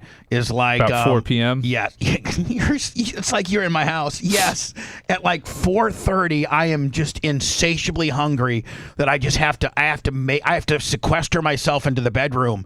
If I go into the kitchen, then I'll be like, well, just 2 or 3 Pringles won't really hurt me. But then once you pop, you can't stop. You can't stop with everything. Like, then I'll be like, oh, that can of Ready Whip. A can of Ready Whip. Oh, the kind that's carbonated. Ready Whip with Pringles? Yeah. Oh. And then I'll be like, I'll just take a piece of one piece of low carb bread. It's low carb. And then you're completely in my head. It's low carb. It's only 4 grams for the bread. It's not nothing. And then if I take a little thing of peanut butter and I fold it in half, that's like not a lot. And then I was like, I cannot eat peanut butter without drinking milk. So then I go, just a little swig of milk ain't bad. Is it whole milk? It's lactose-free, fat-free, but it's not good for you. Yeah. Sugar water. I mean, anything you put in your mouth if you're fasting completely breaks your fast, and now you've just blown everything. Except water, yeah. Yeah, exactly. I mean, I think coffee is fastable, but I don't drink coffee. So, yeah. So then at like 4:30, 4:45, well, a couple chips, just a little handful of chips of the Lay's deal with just one little Dean's dip gimmick. That's just a little thing. Oh, okay. Now I've then eaten, the pills kick in, and now he doesn't even know what he's doing. Now the pills kick in, and I forget about all of that and go back to just 3 or 4 and I completely repeat the cycle. Now I'm probably 1,000 calories into the whole ordeal, and I blew my fast. Everybody in chat wants to know what Pringles go best with Ready Whip. Oh, either the cheese Pringles or the standard, either the regular, the cheddar cheese, or the cheddar cheese. Yeah. And now, are you putting the Ready Whip on the Pringles? No. Oh. I eat like the Pringles. Cheese Whiz? I eat the Pringles and then I'll suck the Ready Whip deal. Okay. And are you a Cheese Whiz guy? While in my underwear, just in my straight underwear in the kitchen, and I just go back and forth from the fridge over to the pantry that's got the chips over by the fridge. All right, you're turning everybody on, Bubba. Stop. And I'm literally, if you were to look at that pattern in our kitchen, I'm probably worn out the wood from that little path. Yeah, right at least there. you're getting your steps in, going back and forth. Hey, but if you want to try that, there's a Steak and Shake actually took the record from Whataburger on the worst. Can you send me a what? So yeah, it's a 7XX burger. Hold on, 7X. Can you send me some information on the 7XX? Yes, because I'm thinking about maybe trying to do a 24-hour fast, and then my first meal would be like that 7X deal. Why? Why ruin your fast? Yeah. I mean, listen, it has 98 grams of protein. Look at me, Brian. I mean, I've ruined a lot of fasts. So I mean, I didn't get this fat while being, If you scroll all the way to the bottom. Oh, I could. No, that's not it. I went fast food. So if you keep going down, number one, it's a big burger. All right, hold on. See, but like this one right here, this is just I wouldn't even attempt. Like no. No, but I only did fast food, so you could make sure that it's easy to. Triple backyard from Dairy Queen. No. Jack in the Box. No. Five Guys. No, because it's going to cost $36. This is probably what I'm interested in. The Whataburger triple meat. That looks too dry. Yeah, look at all the carbs. Just wait till you see the Steak and Shake one. They take out the carbs. Smash Burger, Wendy's. Now.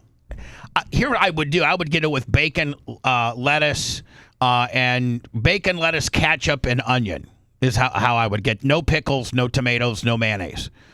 Carl's, we don't have that. Checker. Ooh, that looks pretty good. The bacon Buford. Yeah. And it's got barbecue sauce. Oh, I think. Yeah, look at this one. The Burger King. And Brian, look at this. 1,400 calories.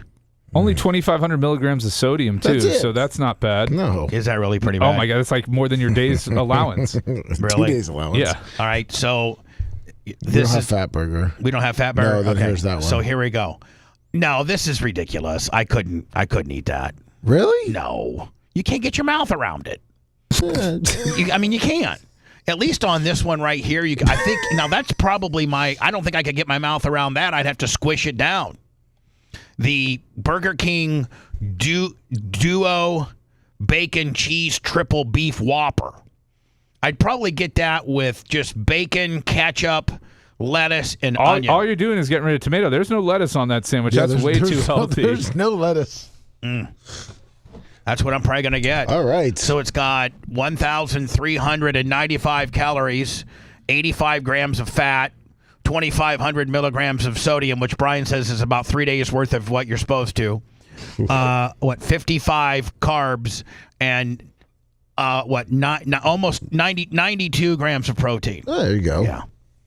Listen, I'm not going to get this, but I saw some article this weekend, and I thought that looked pretty damn good.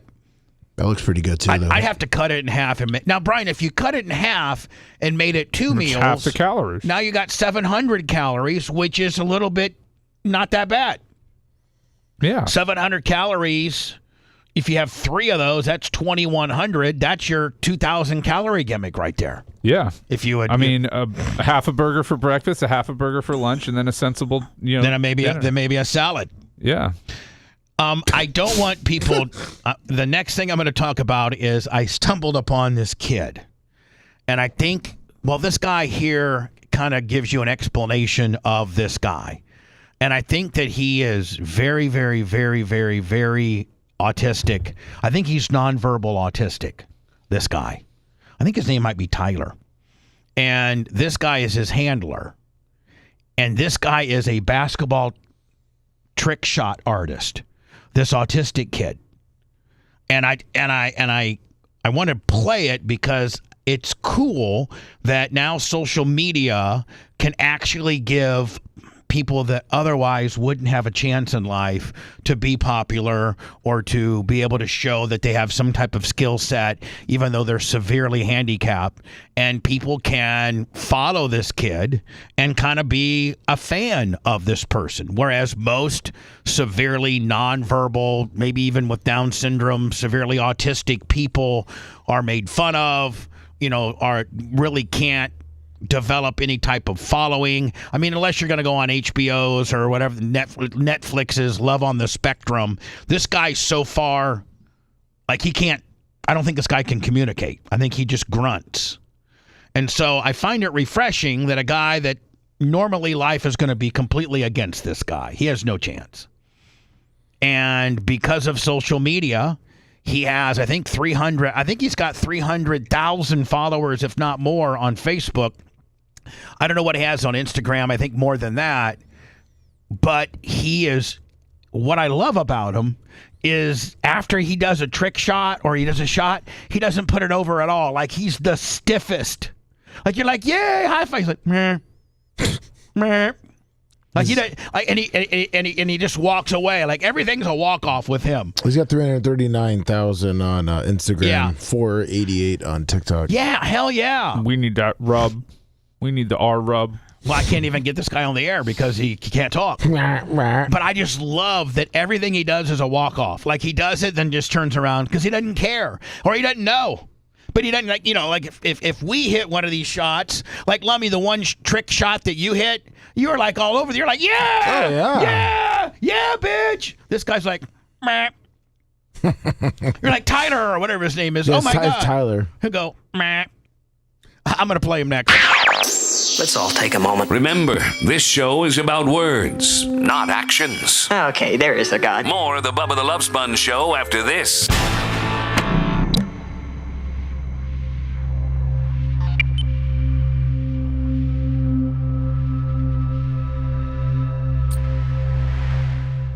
Rules are in certain leagues in bowling.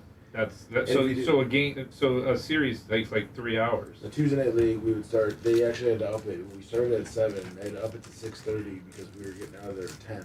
Ugh. And it wasn't like drinking. It was all people that were just like Dialed in. Yeah. That's We ridiculous. got yelled at multiple times because, like, I would just grab the ball and then just kind of like stand back, kind of wipe it down. Oh, Lummy, New York Greg brought a bunch of plantains. Yeah. Yeah. And Eric and I went out and gave him like maybe 2 per goat yesterday. Oh, nice. But it seems like Hootie likes him better than Baby. He does. Baby doesn't seem to put him over much. No, Baby waits for Hootie to take off the peel sometimes. Yeah, they don't. It seems like they like the rind better than the fruit. Oh yeah. But will they eat the fruit? Oh yeah, they will eat the whole thing. Hootie will just eat the whole. I mean, Baby. Well, will Hootie picks it apart first and eats the peel. And then Babyface usually Babyface. Baby runs up and takes it off. Takes it off him. He horns him and grabs it because Hootie did the work for him. They got their own little system. If we can get that, just everything that they wanted to bring and put in there, let's put in there. Yeah, we'll do that. We'll do that tomorrow. We'll have that done. I'm taping Pete tomorrow. Oh, you gonna do 2 or just 1? 2. Okay. They both will be cartel deals. Nice. How's your daily video reaction video thing going, Bubs? I think Lummy will be able to tell you better than me. But the one on X that we did on Friday has, I think, 700,000. It's hit or miss. Yeah, it all depends on the platform. You didn't want to go with the food for thought thing while you were eating? What was that? That was the idea I had. Rather than look it up, lock it in. Here's some food for thought. As you're eating. And you're eating a burger or something like We that. talk about breaking the fast early. Well, yeah. Yeah, the one with the chick with the huge tits has 600 and. All right, we got to do 2 questions. We're going to do a 3-question Thursday today. Mm-hmm. No, you can play. So we'll do that. We'll go through this next segment, and then we'll do that at the 8 o'clock. Okay. First segment past 8. We'll do 3-question Thursday. Perfect.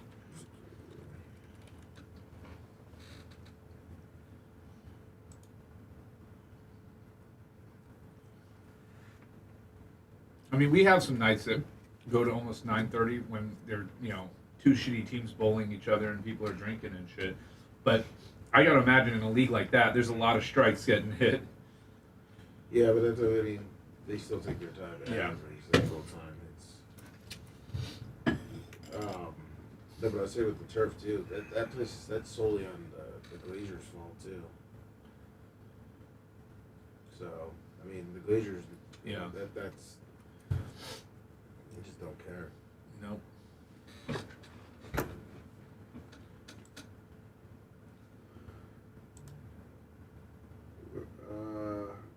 What video there, Buckle Brush?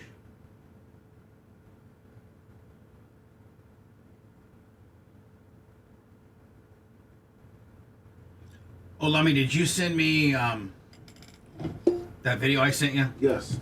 Is it on? Messenger. Okay, thank you.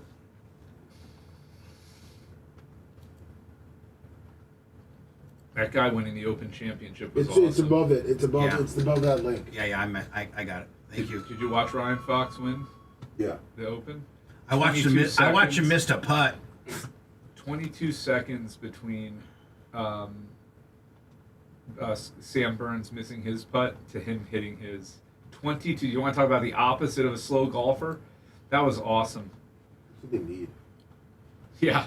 Golf is just sometimes just. He was ready to fucking go. No delay. Was it on the same green? Yeah. Will they, Brian? If on the finals, will they switch up the pairings if they got two guys that are going head to head, or will they keep you in the same pairing? Oh no, it's based upon your position as of the prior round. Oh, okay. So that's how they pair you up. Yep. They try to group up all the leaders together. Yeah. Okay. Yep. I didn't know They that. go out later. Yeah. So the pairings change daily.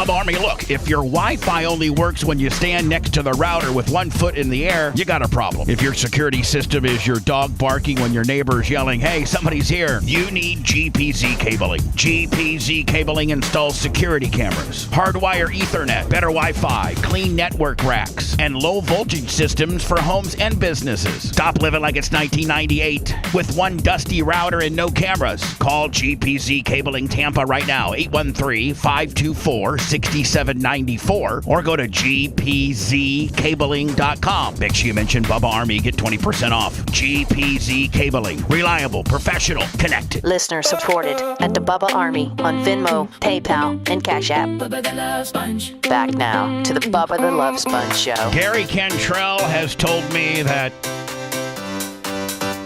Deadly Intentions will roll out Thursday as planned, 10 o'clock. That's with me. That's our true crime whodunit podcast that we'll distribute through various Deadly Intention platforms, but it'll be on all of our platforms as well. And the first one is the Gilgo Beach Killer. The second one is, I think, the Golden State Killer. The third one is the Anchorage, Alaska, Israel Reyes Killer.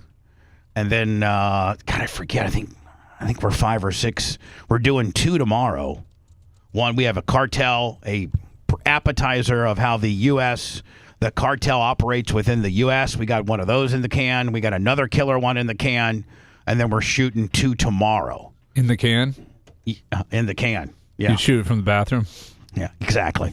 So here is, now Lummy is, across all platforms is this nonverbal autistic guy named Tyler. Is it strong and able across all platforms? Yes. Instagram, Facebook, X. Yes. Does he have a YouTube? Yes, he does. Yeah. Now, this guy here, he's his handler. Ellie, I think his name is. Is this Ellie? Yes. And he explains, because a lot of people are like, oh, you're exploiting this guy and, blah, blah, blah. Well, first of all, this guy needs a handler in life. He really can't function in life. He still lives with his parents. And I don't know how old he is. I think maybe he's 30, 20. He's got 3,000 subscribers on YouTube. Okay, so that's basically he's a TikTok, Insta, Facebook guy. Yes. Right. And this guy to the left is named Tyler. He's a nonverbal, heavily autistic, maybe a tinge of Down syndrome kind of guy. And this guy is not exploiting him. This guy explains in this video, it's very long, but he talks about how he is a healthcare worker who specializes in coming in a couple days a week to take care of people that are mentally handicapped. As kind of a caretaker to give their parents some time off to go shopping or, give them a few 3-4 hours off. And he kind of like babysits the various mentally handicapped people, because if you're this heavily handicapped, you live at home and you need 24-hour care. And so your parents literally have no life. They can't do anything. They either have to take you with or they have to stay at home. And so they can hire this guy to come in and watch you. And so this guy came in, they hired this guy to come in and, while his mom and dad, Tyler's mom and dad were out shopping or going to dinner or doing something as a couple, Tyler was 65 pounds heavier than he is today. And so this guy here they lived near a basketball court and near a fitness trail. He started doing like outdoor activity with this kid. Made Tyler walk the property and pick up sticks. Made Tyler walk the property and pick up sticks. And next thing you know, they get near a basketball court, and this guy here, who proclaims himself to be a hockey player, is not a basketball player. But they happen to have a basketball, and Tyler picks up this basketball and is like Johnny line drive, dead eye, like he's smoking these long distance shots. And this guy's like, well, so I decided to create a channel to show you this guy's skill set. I'm not a coach. I don't teach him how to do this because I'm not a basketball player.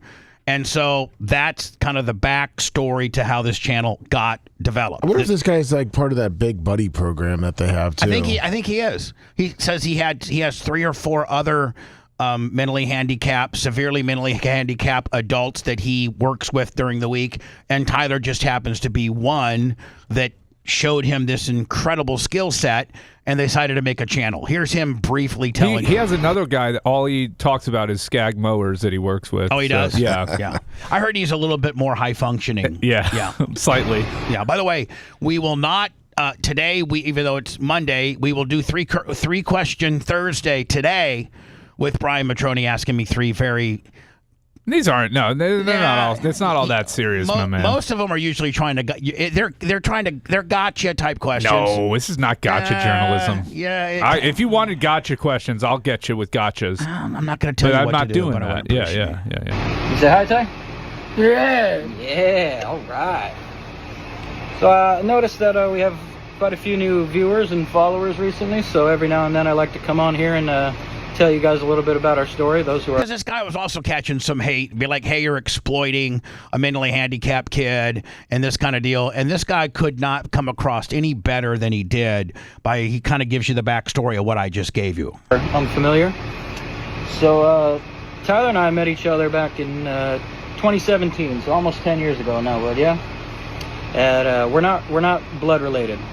I know a lot of people think we're brothers and all that stuff, and I met him as a caregiver at his former day program. It's a day program for adults with special needs. It's like school for adults with special needs. You get dropped off there in the morning, you get picked up and taken back home in the afternoon. And he goes on to explain that he also would come to Tyler's house so his parents could go out to dinner and what have you. So this is pretty much run through what I just said. So now let me give you this. Brian, wait till you see this guy. And the one thing I love about this dude is after he sinks a shot, like, that's incredible. First of all, if you know anything about basketball, almost everybody who has a long shot, whether it's a Steph Curry or a Larry Bird or a LeBron James or a Wembanyama, whoever, they have an unbelievable arch to their ball. just if you statistically look at, the ball has probably a better opportunity of going into the hoop if it kind of drops in rather than a line drive. Line drives are the hardest. Like, I don't even know anybody in the league that shoots line drives. And this guy is Johnny Line Drive, which in my opinion is that much harder of a shot to hit. He has zero arch on his balls. And then after every time he hits one, like you and I'd be going crazy. Yeah. He just walked. He doesn't even care. I'm just going to show you. And by the way, he can't talk. He just moans. He cannot talk. And I'm just going to give you a montage of some of his trick shots, and I find this very refreshing. Follow this guy if you can. Strong and Able. They have an app coming out in 2 weeks. Strong and Able app. Are they in beta development right They're now? in beta development. Thank you. Appreciate it. What do you got? Watch this. Good God. No, so Brian, again, it's unbelievable. Does he just like rip 4 in a row? No, he'll rip 2 in a row. Oh, okay. And look at him. Doesn't put nothing over. Like, that's what I love about the guy. He's like, it's just another walk in the park. Yeah. Happy 4th of July, right? Watch, ready?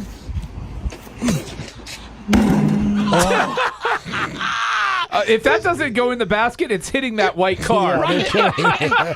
but like, it's just it's unbelievable because everything's a line drive. Like, there's no arch in it at all.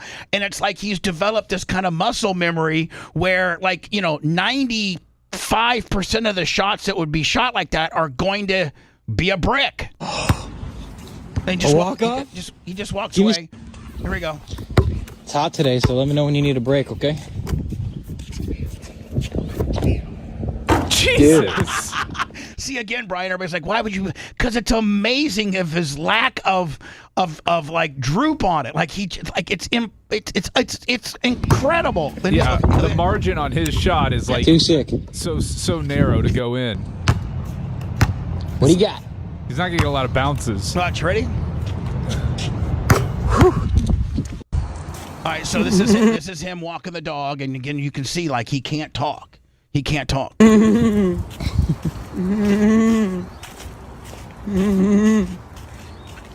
right. Here we go. And by the way, he's lost 65 pounds, so he likes to take his shirt off now, which is cool. Yeah. And listen, I'm not trying to make fun of anybody here. I'm actually happy for this kid because if we didn't have social platforms and social media, this guy wouldn't be appreciated. This guy wouldn't be nobody would understand how unbelievable his shots are. And I like the fact that he can probably make a pretty decent living or some extra money, if you will, on being able to showcase his skill set and his skill set is unbelievable. Like, I don't know LeBron James could shoot line drives like that. Like, whew.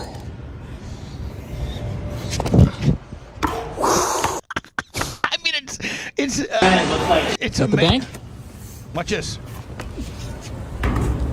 Oh yeah, dude. Squat the bank. Sick. Get the. By the way, this shows his weirdness, and I was going to play it, but he loves to sniff his handler. So I'm going to play it just to show you. This is one of his things. Is he likes to sniff. What's the guy's name? Biden. Tyler. Yeah, Tyler. He's got a tinge of Joe Biden in him. He does. Here we go. But if there's anything, it just shows that this guy Tyler, who's truly trusts his handler, and this guy's not exploiting him or nothing like that. Like, they're best friends. Like he trusts him. So I think that's kind of cool. Sniffing my shirt, huh?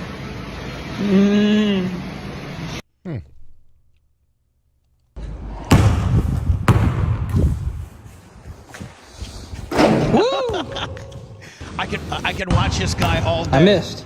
There's another one of Tyler inspecting his turds after he goes to the bathroom. Okay, I don't know. Hold on. I don't know if this is a regular woman, but he loves to sniff. That's the guy's wife. That's Elle's wife. Is it? Yeah. It says right on the bottom there. They put these captions on there that you can learn a lot about the video. You're right. I'm sorry. Who is this mystery woman? It's less creepy knowing that it's Elle's wife.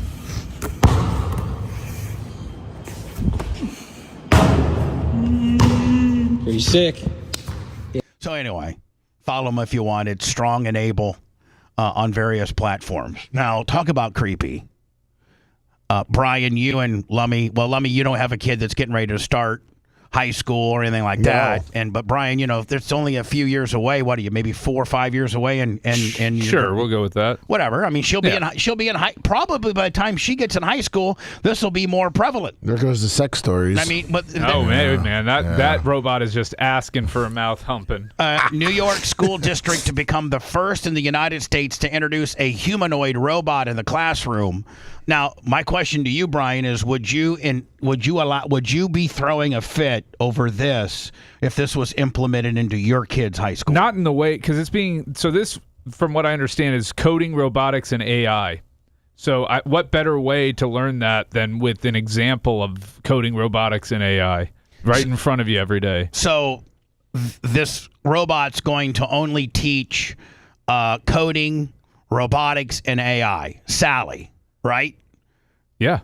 Costs less than the average teacher's salary in New York with a price tag of $57,000. I mean, I guess after the first year she pays for herself, right? Yeah. The robot has brown hair and can move its arms and legs, but will not be able to walk around the classroom. Students will be able to log in so the humanoid can recognize students and their previous interactions. The humanoid is going to help teach coding, robotics, and AI. The school district promises that robots will never replace human teachers.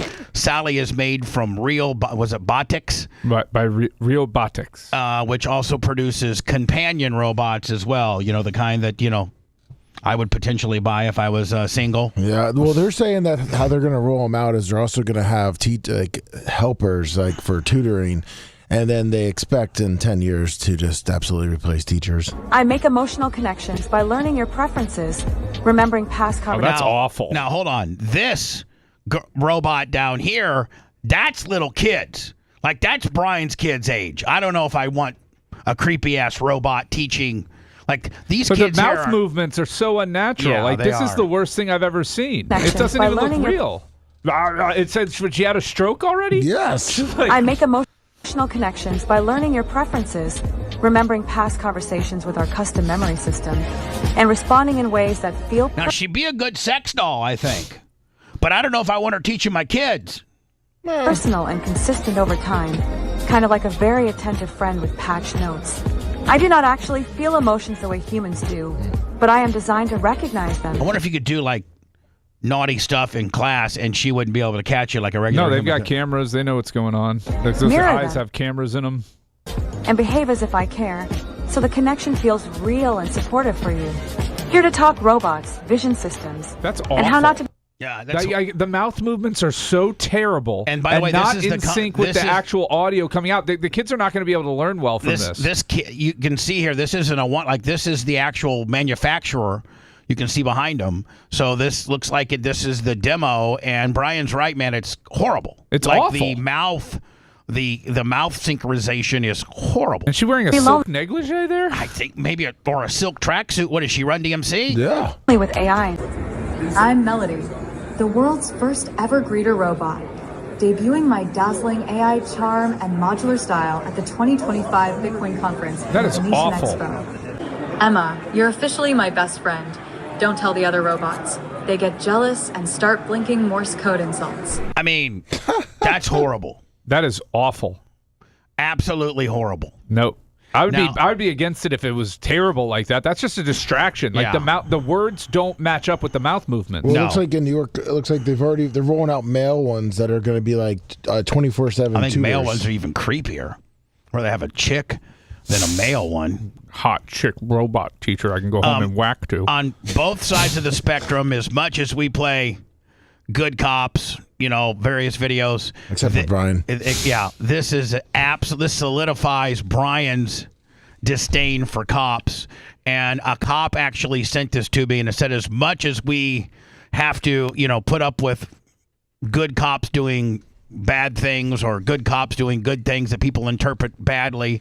This is absolutely a piece of trash when it comes to our profession. So if we're going to be intellectually honest, we have to play the bad with the good. This is an example of an absolute insane cop that's on a power trip. Crazy Karen cop cuffs electricians just for doing their job. So this is. I'm not on my back. On your stomach. On my stomach? Yes. We just here working, ma'am. That's it. I only have tools on me. Right here. Turn around. Which way? This way. Just secure them for now. I got you. I got you covered. Secure them. Now, it looks like to be an electrician's truck van. Yep. The guy has electrician garb on with gloves. The African-American man tells the woman, I'm just here doing my job. I don't have anything. Get on your back. Until we figure out what's going on. On my back? On your stomach, sorry. See, and she is so anxious. This is a terrible police officer. Right. She is not trained properly. And by the way, Brian, I want you to let you know this came from a cop and said, because he heard you on the air today and says, listen, this validates Brian's disdain for cops. We have to take the good with the bad, and this is a bad one. But listen, this came from a cop, though. If he was following her directions, he would have rolled the wrong way, and she would have said, "Oh, he wasn't resisting. Following directions." She said, "I want you on your back," and he goes, "My back?" And she means, "I'm sorry, your stomach." Right. And then she said, "Roll over," and he says, "Well, which way?" And he's so much calmer than she is, because she's just looking to try to get some kind of just hem this guy up. No, she's scared. You can tell. You can hear it in her in her speech. She's breathless. She is scared. Obviously, they're responding to some sort of shooting or something like that. Yeah, because didn't she roll up with her gun out? No, I think that's her taser. Oh, okay. Yeah. Sorry.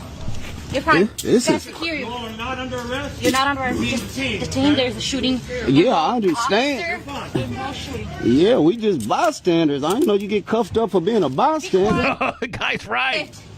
Be quiet. You're not making it easier.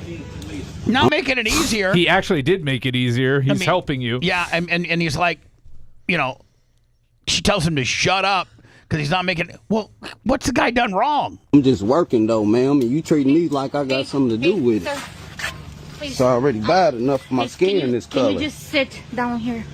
Okay, can you just sit against the wall?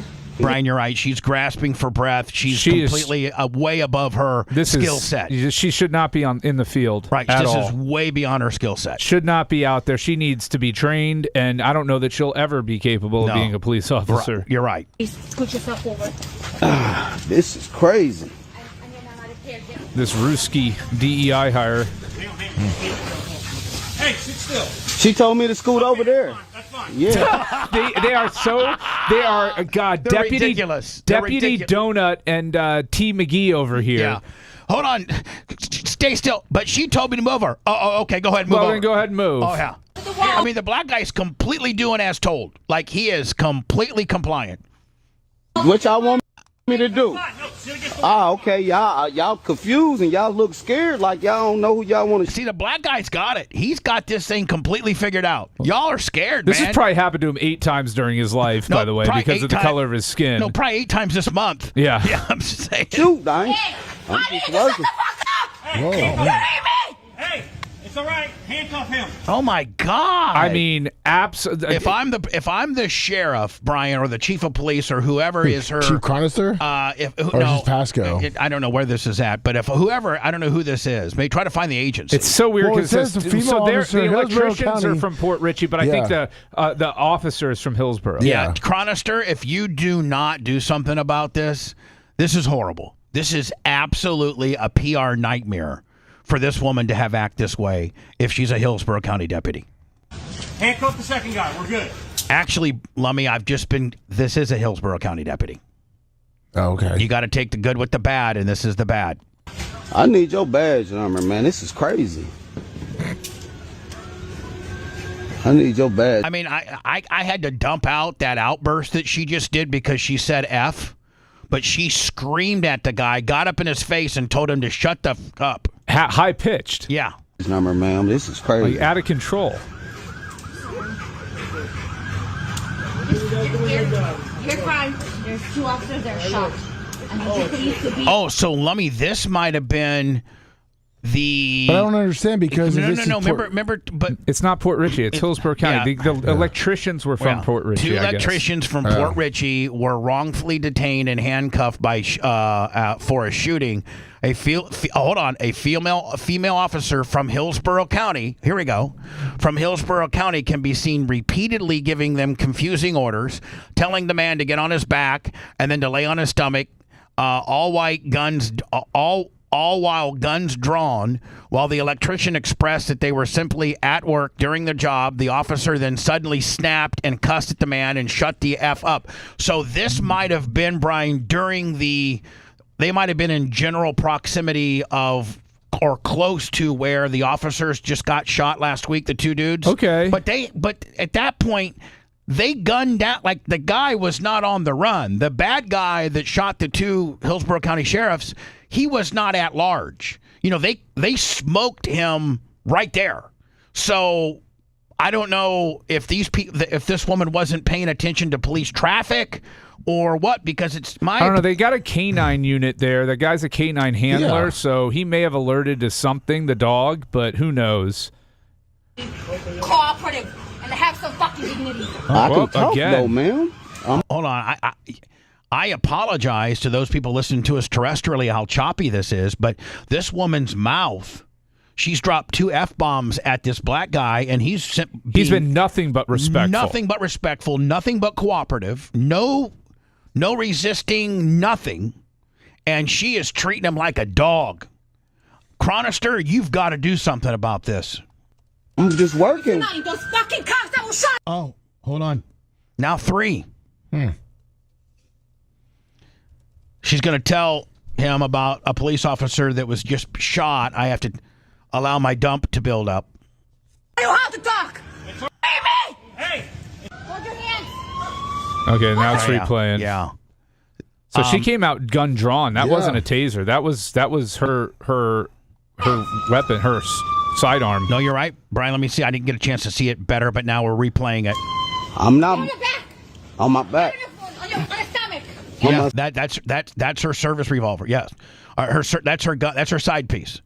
That's her police issued firearm. Yes. And if you're this black, you're like, this is how innocent black guys get shot. Something happened badly in the community. She knee jerks, genuinely has the wrong person. I hope.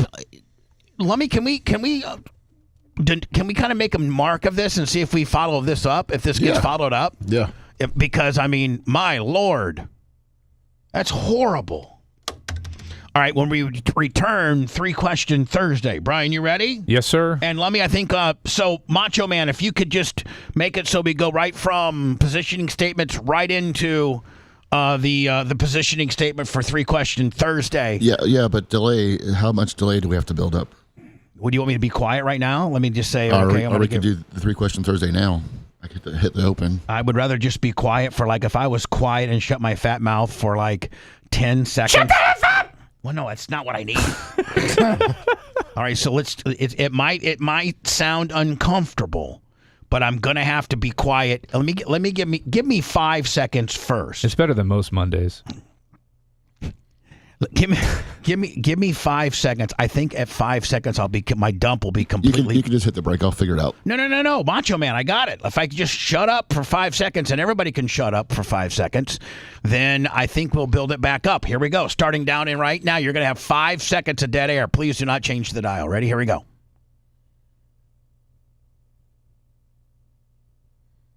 All right, that put me, if I could do another 5, I'm at 38.3, and I need 42. I'm at 38. I'm at 39. Another 5 seconds, let me, and we'll have her nailed, okay? Yep. Another 5 seconds of dead air because I got some foul-mouthed, stupid Hillsborough County overzealous, I hope the bitch loses her job, deputy who completely was about as racist and racial profiling incorrect as you could be. Are we at 40 normally or 42? 40. Oh yeah, we're built back up now. So we're good. We'll go into words, and we'll come back with 3-question Thursday by the babyface next. You know, he probably shouldn't have said that. That kind of frank dialogue troubles me. More of the Bubba the Love Sponge Show after this.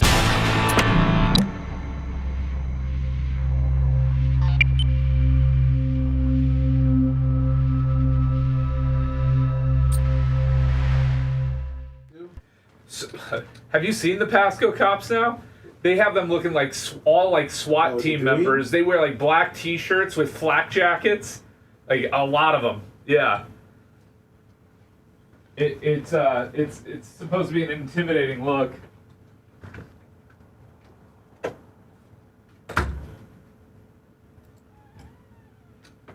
Put it back in the pool, yeah.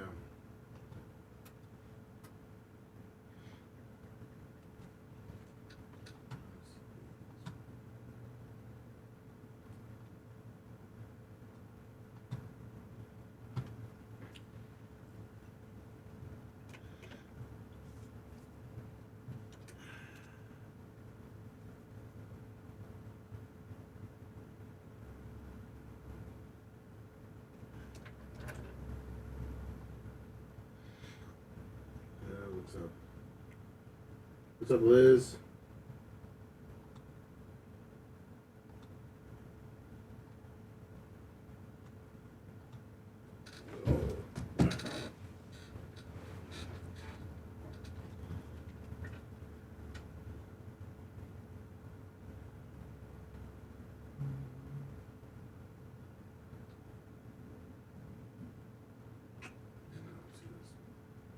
What's up, Happy Jasper? How we doing on thumbs? The baby face. 810. Jiggy Bear. What's up, Jake?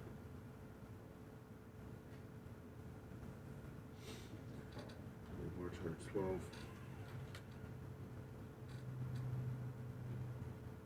Want to chop it up spice? Where are we at? 682. It's going all right. Hey, Bubba. Hey, what? The siding on your garage here, that's just fascia, right? Yeah, it needs replaced. Yeah. Yeah, it's that's one of the things I got to do. What dirt merchant? That's a dirt piece. It's just a half-log fascia. Yeah. What part are you looking at? The one right by the door here. You can put your finger through it. Oh, show it to me. Okay, come here. What's up, Ross? Gettysburg. And there's water deterioration at the door jamb, too. Oh, yeah, that. Yeah. Right here. Blah, blah, blah.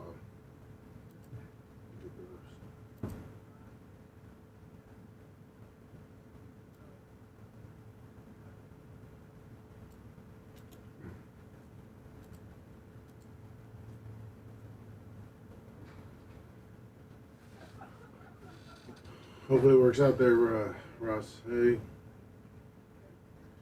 just trying to find where full body cam. He thinks it's not a full body cam. It's so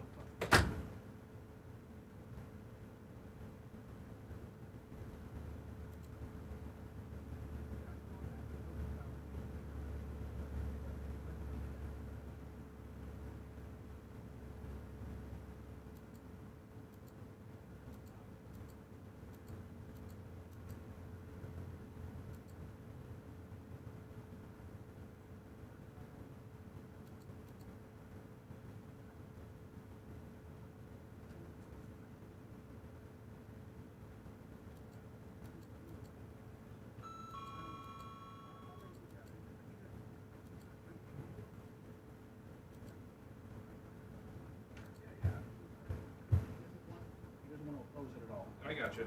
He said anything that's in it, he's good with it. Yep, okay. Yeah. No matter how locked down it is. All right. Yeah. Thank you, B. No problem. Yeah, that whole thing's got to be redone. I mean, not all. I mean, there's still good pieces out there. But if you're going to do one, you might as well do them all. Only if they're bad, because those can pull out easy. I would only replace the ones that need to be replaced. I mean, all right, here we go. Let me get... If you have a few that are close, then maybe you do it. But yeah, a lot of those are good still. I need to put some foam in that. Here we go.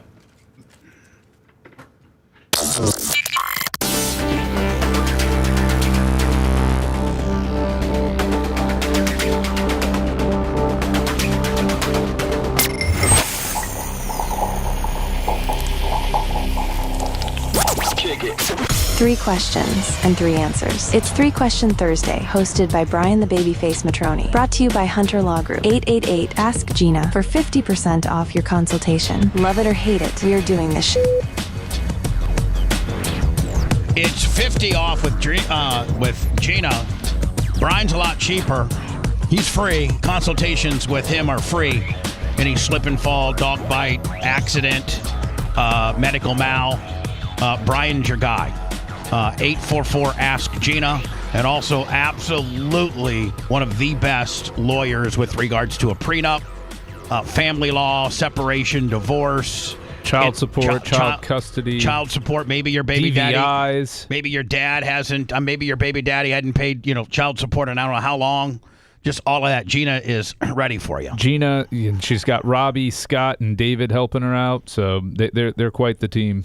Whatever happened to that one lawyer you had? I think there was a former IRS agent, or I don't know. He was like an expert in some child support. He's a judge now. Is he really? Yeah, that's cool. Yeah, that's great. Fred Pollock. Does that normally you can get him as a judge, right?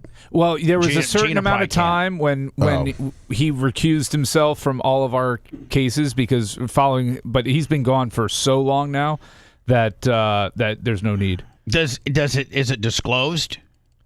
Like if Gina would get him, would they disclose the fact? I don't think they need to anymore now because he's been gone for like 6-7 years. Did he run for judge? Or did he was appointed. He was appointed. Yeah. Yeah. So anyway, 3 Question Thursday brought to you by Hunter Law. Again, 844 Ask Gina. Whether it's family or injury, personal injury, car accidents, dog bites, you name it. Brian, you said you had a few dog bites gimmicks going on right now. Yeah. Dog bites they're interesting because fewer and fewer insurance policies are covering them, and the law is morphed in a way where it's hard to go after the landowner and things like that. So it's a lot more difficult than it used to be, but I can tell you whether or not you got a case for sure. What about people's homeowners insurance? What is that pretty broad in what it covers? It covers a lot for liability in terms of things that happen at your home or certain liability, personal liability for that. But it just depends on the occurrence in the policy. Okay. So next break, if you got a chance, I got something to tell you.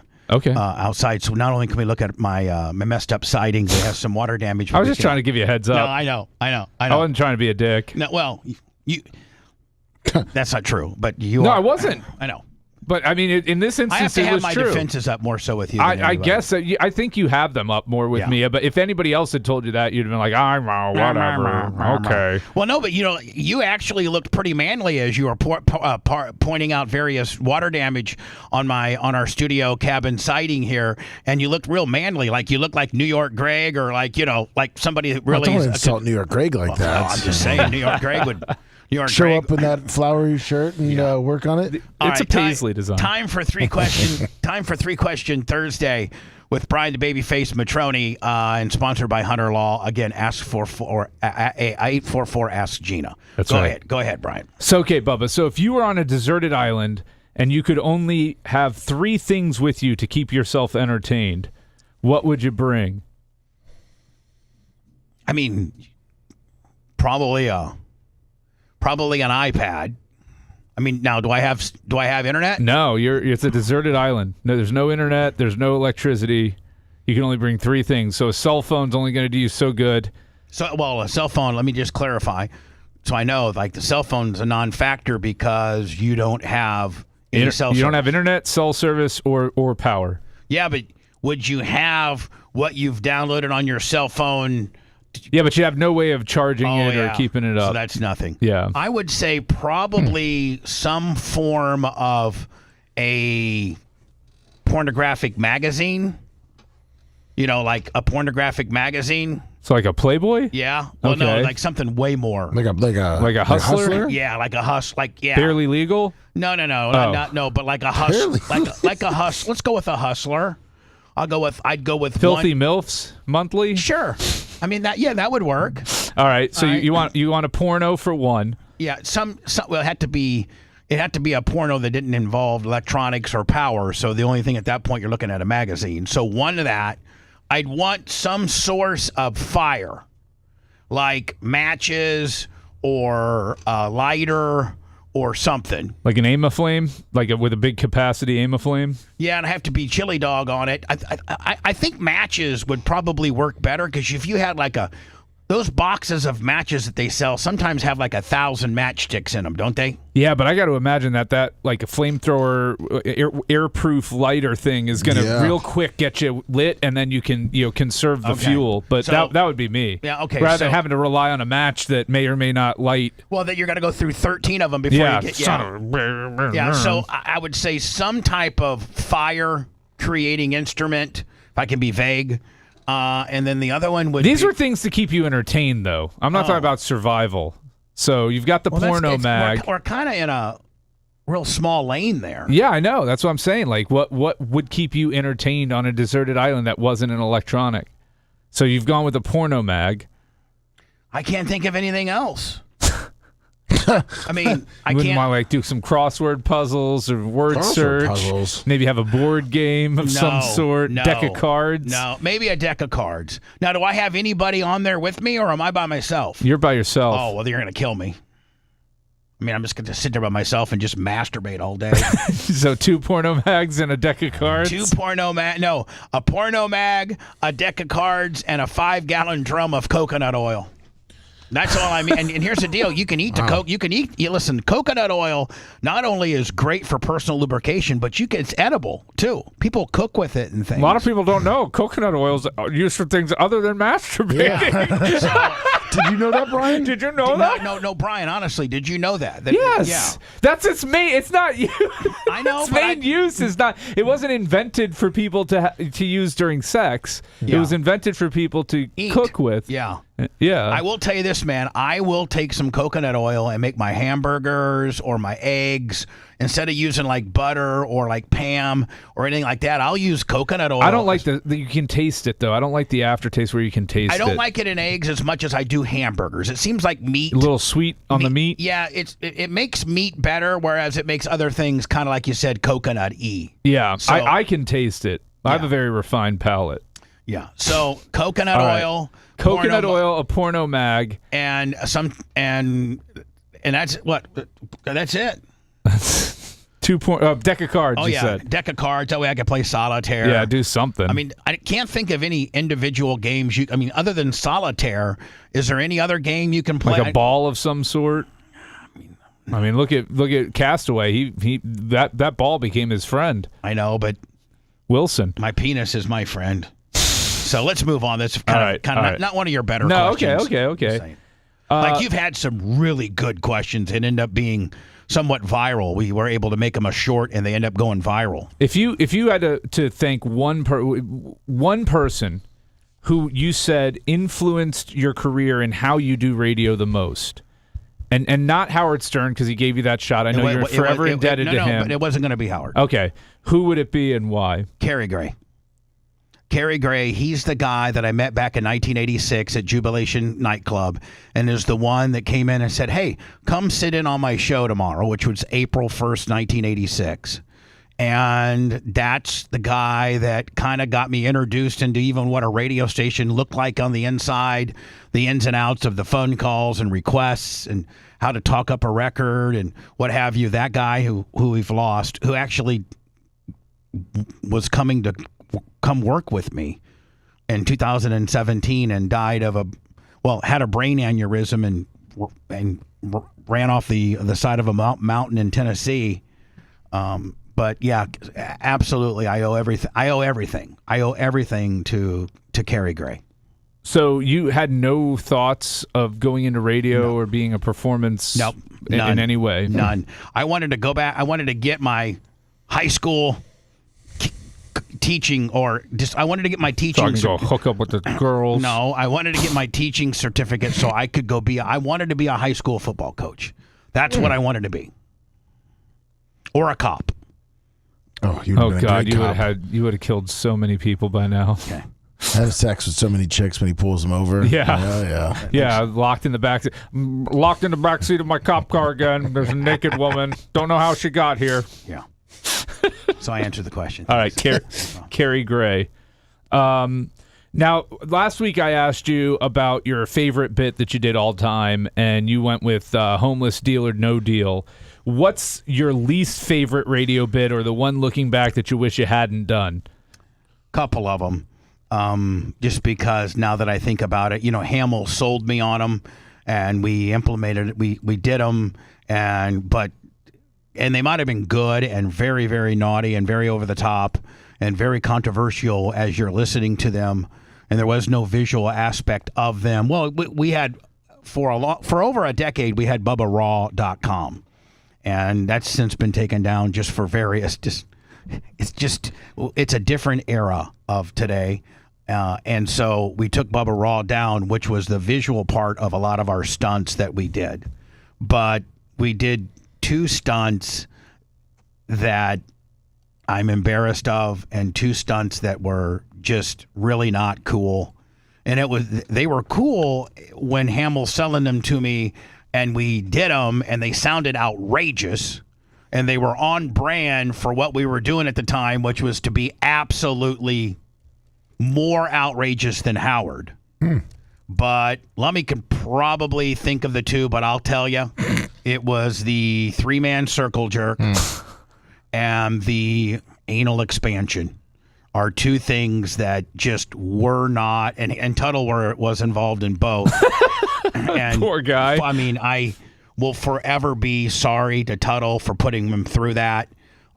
He was such a good sport about it. It's just. So the 3-man circle jerk was Tuttle, who, and who? Tuttle, D-ball.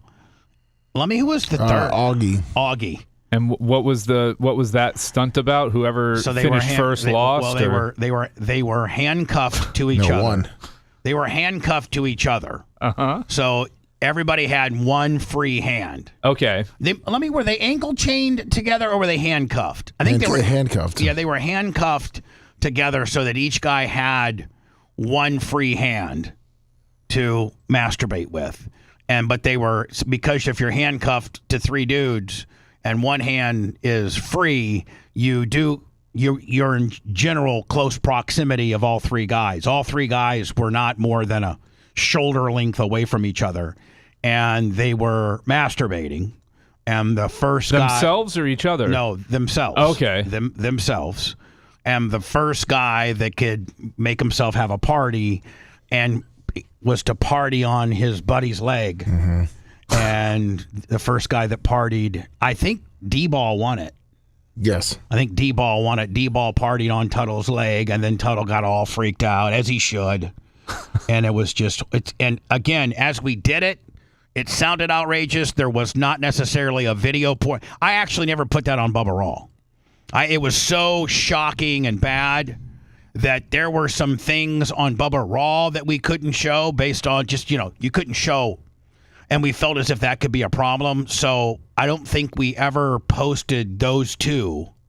Anal expansion. So anal expansion was just Tuttle, and you were just seeing how big you could get his anus? Be careful. There were a couple of people. Please be careful. That was scientific. Well, not necessarily. I didn't say sticking anything anywhere. Set, stop. Okay, sorry. So we had this apparatus that would expand, kind of like a blood pressure cuff where you would pump like it. Pressure, like a pump shoes. Yeah, like Reebok pumps. It was a phallic type device that was inserted, and it was started out however big, and with every pump it would get wider and wider and more girthier with every pump. And we had some kind of game show, whereas if you missed an answer, you got an extra pump. And like after like 7 or 8 pumps, like it was really very invasive. Uncomfortable. And so Tuttle was like, this is really starting to hurt. I know I've missed like 7. I don't think I can go any further, Bubba. And we had like, Power Pig, hello, I'm burning. That was our safe word. I said, Power Pig, hello, I'm burning. Okay. So pump it up, 2 more pumps. Oh no, please. Please do not. So those that's sexual assault. It was when he's asking you to stop. And you're like 2 more. I know. I'm so sorry. So was it just Tuttle? Yes. Okay. Oh, I thought there was one other. Who? I thought D-Ball was there. No. D-Ball, no. It was just Tuttle. My recollection is it was just Tuttle. Now, do you want to bring any stunts back to the show anymore, or are we all stunted out here? I don't think society would allow what we did anymore. I don't think, even though, like, well, one... Shiz hits the fan. That would be... That'd be hard to put out on platforms. You couldn't put it out anywhere. The only place you put it X. Yeah, I mean, you can't really put it out anywhere. You couldn't really put it out anywhere unless you had like your own website, and then you had like the liquid ass. You could do though. Yeah, we could do liquid ass, but okay, so we can do one. Well, if you're gonna do one, you might as well do none. I mean, like, I don't want to be crutchy, if you will, and we're relying on stunts again. I think shock the Piz. Yeah, we could do that too, but I mean, we got to find a Piz to shock. I don't know how many girls, like the girls would come out. The girls would come in before because they needed the promotion. Yeah, now they don't need it anymore. Hey, this is Texas. This is Alexis, Texas, and I'm doing a Brie Olson. I'm Brie Olson. I'm doing a feature at Deja Vu this Friday and Saturday. I need they would be able to use our show to promote, wherever they were appearing. Well, today with social media, they probably have a larger following than I do, and they can just go on their little Instagram, OnlyFans, TikTok, X, and promote where they're going to be without having to go to that creepy ass radio personality that's now 60 trying to shock women's vaginas. So you're like the red box of sex work, the Blockbuster, if you will. I don't think I am. I think in general, Howard's not doing it. No, not just you. The genre, the whole. I think anybody that was the game. One of the most. Oddly enough, I got this article Friday from a radio rag or a radio column, and it talked about the most infamous, the top 10 shock jocks of all time, and I was rated 4th. Oh, nice. Howard Stern, Don Imus, Opie and Anthony, and Bubba the Love Sponge. There you go. And I think Mancow was 5th, and I don't know who the rest was. But I don't think that period of broadcasting is over. You can't do it anymore. I mean, the only thing you can be shocking is your opinion about something. But as far as stunts and things like that, I don't know of anybody that's doing it. Whether it's streaming or whether it's terrestrial, obviously, Brian, terrestrial radio has zero tolerance for that. Nobody's even doing it on satellite. I think in today's cancel culture, with people that are offended by what they're hearing over or watching over any streaming place or listening, I think with their ability to now absolutely cancel you, send clips to your advertisers or your terrestrial affiliates or the platform that you're broadcasting on, I think it's become such a cancel Karen culture that you can't do any of that. Yeah. I mean, would you agree in the fact that I think there's a slight market and it's small and it's not big enough to really support anything substantial for going against that cancel culture, that counterculture, that almost the new counterculture where, if you try to cancel that person, we're going to rally around them and support them. Yeah, but it's few and far between, and it's not enough to really. It's not enough to constantly be in that battle or struggle, because when you get one cleared up, then if you do another one, then it's like.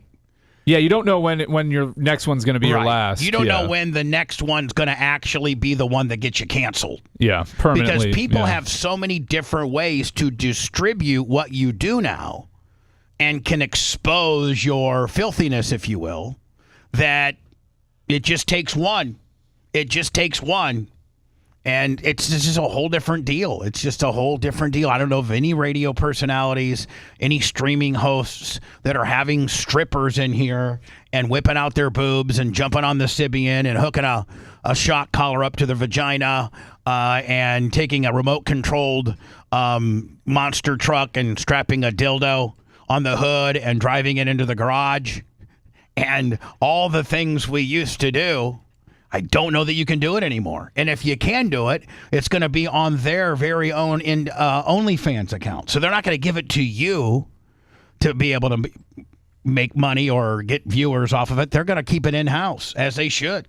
So I think with the advent of every Tom, Dick, and Harry stripper, porn star, or just, next door hot MILF slut now has an ability to monetize their slutness or their looseness or their hotness or their large jugness, that they don't need to advertise what they're doing and where they're doing it on anybody's platform other than their own, in my opinion. Now, as much as we show, is that the third one? Yeah, it was it. There we go. Good. Thank you. Thank you, Bubs. Thank you, Bubs. Thanks, Bubs. So, as much as we showed the Hillsborough County female blonde police officer, who I think Chad Chronister hopefully makes an example of, this woman absolutely needs to be fired. I look at this next story, and she's hot. She's a school resource officer from Nashville. She's a police officer. And she gets caught having sex with another cop, but nothing to do with kids. No, but it was in the school. Yeah, in her office with kids on duty, and in his car, in like a closed church. Okay, I didn't know it was. And her husband's on the force.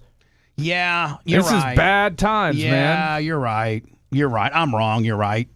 That should be a segment too. I'm wrong. Brian's right. We do it every day from 6 to 10. It's called Every Conversation We Get Into. It's called Every Conversation We Get Into. Today, after admitting to serious departmental violence. She actually is kind of cute.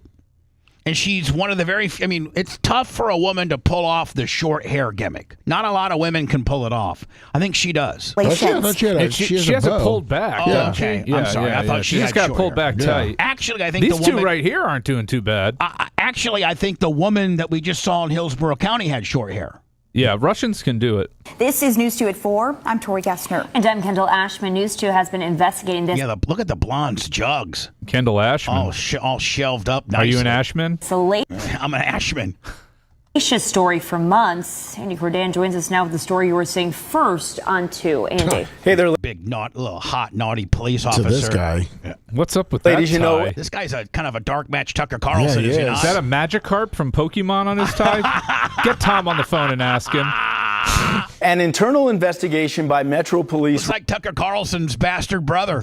Revealed a sex scandal. Now, it happened on duty. It happened in a Metro Police car. It happened in a middle school with children who were close by. See, I didn't know. I thought it was just after hours and maybe in her office. I didn't know it was while she was actually supposed to be on duty.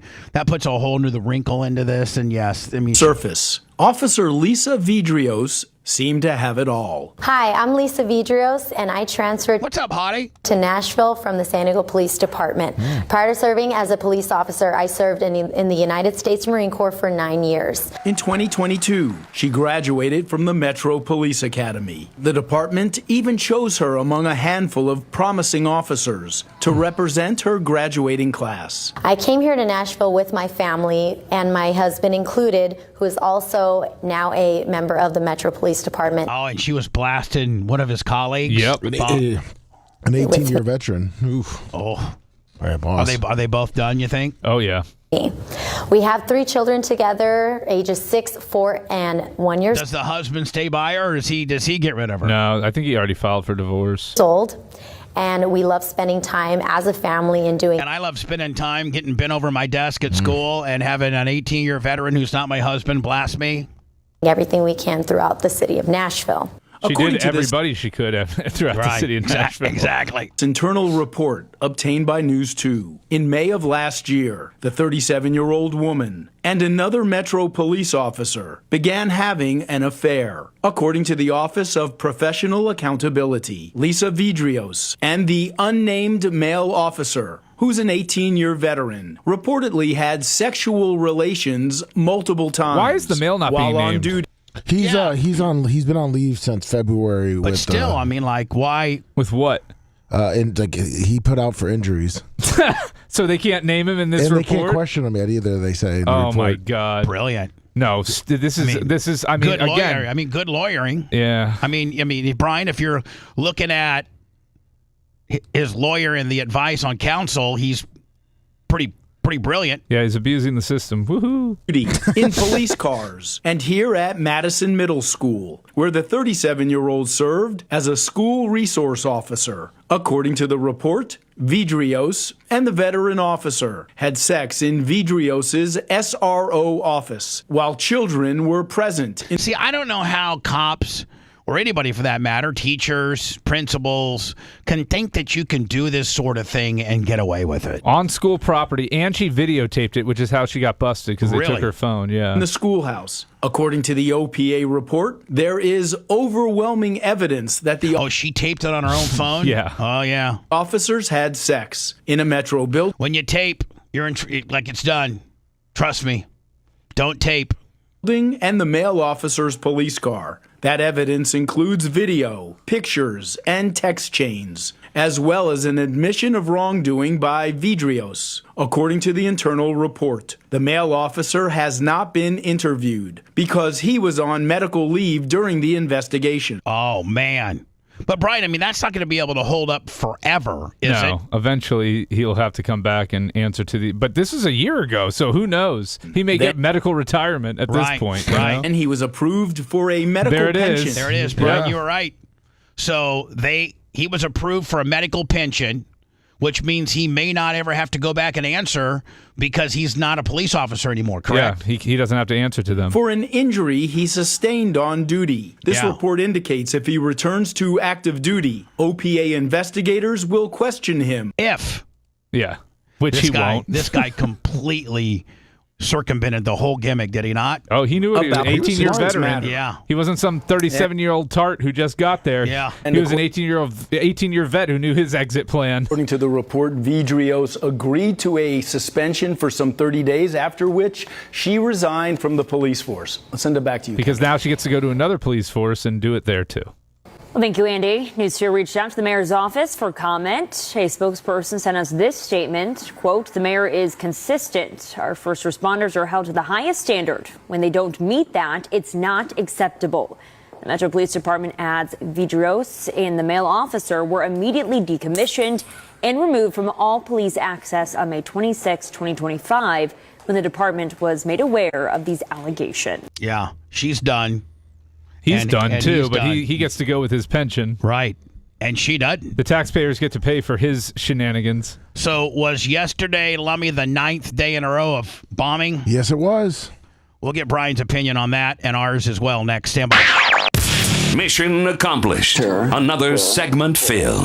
More of the Bubba the Love Sponge show after this.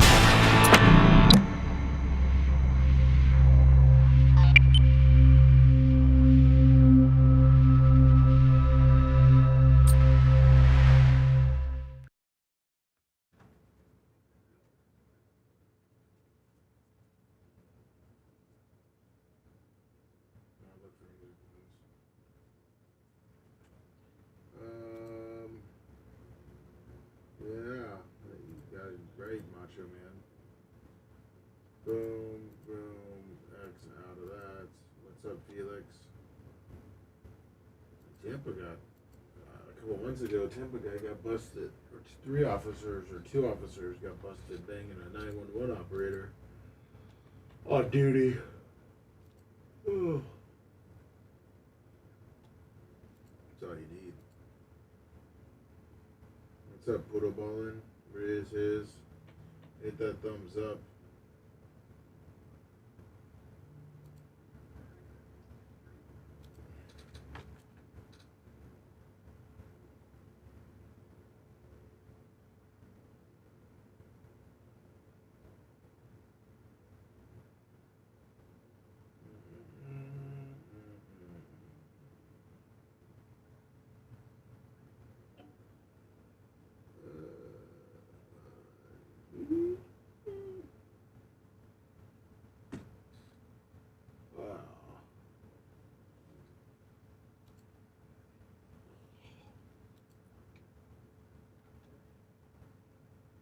What's up, Big Lunger?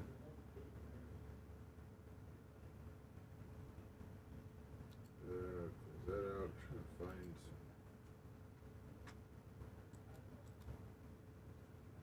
Gary. What's up, Dark Bear Steve? Gary. There we go.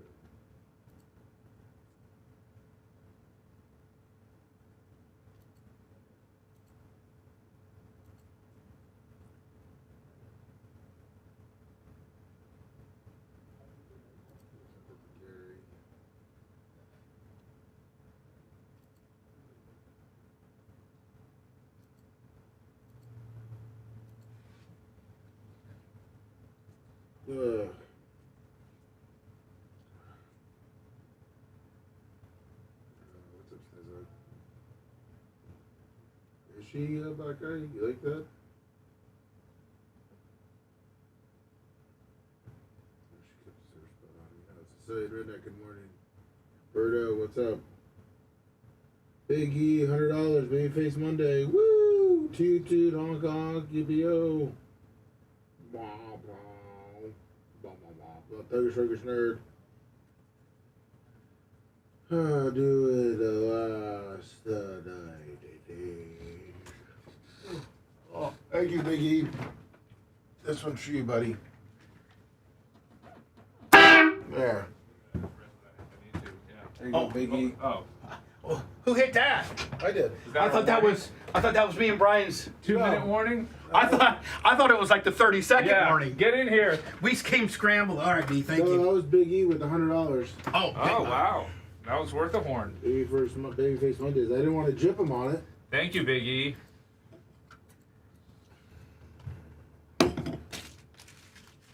Jip is an offensive word to gypsies. Lummy, you should know better than that. Thought you were more woke than. No, Big E is he's use the word jip. Big E is a gypsy. He's a gypsy. Yeah, he actually prefers to be called that. My pronouns are he, she, and jip. That's right. I have to respect He, it. she, and what? Jip. We're just looking out for us in the woke place. The woke place. Not the workplace, the woke place.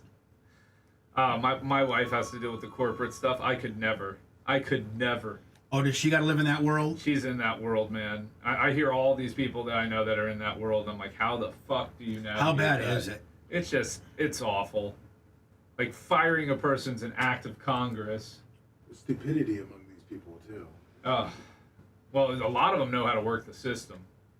What's up, Dark Match?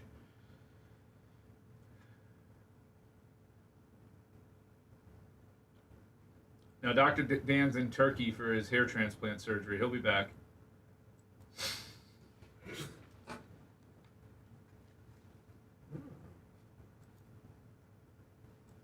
Link.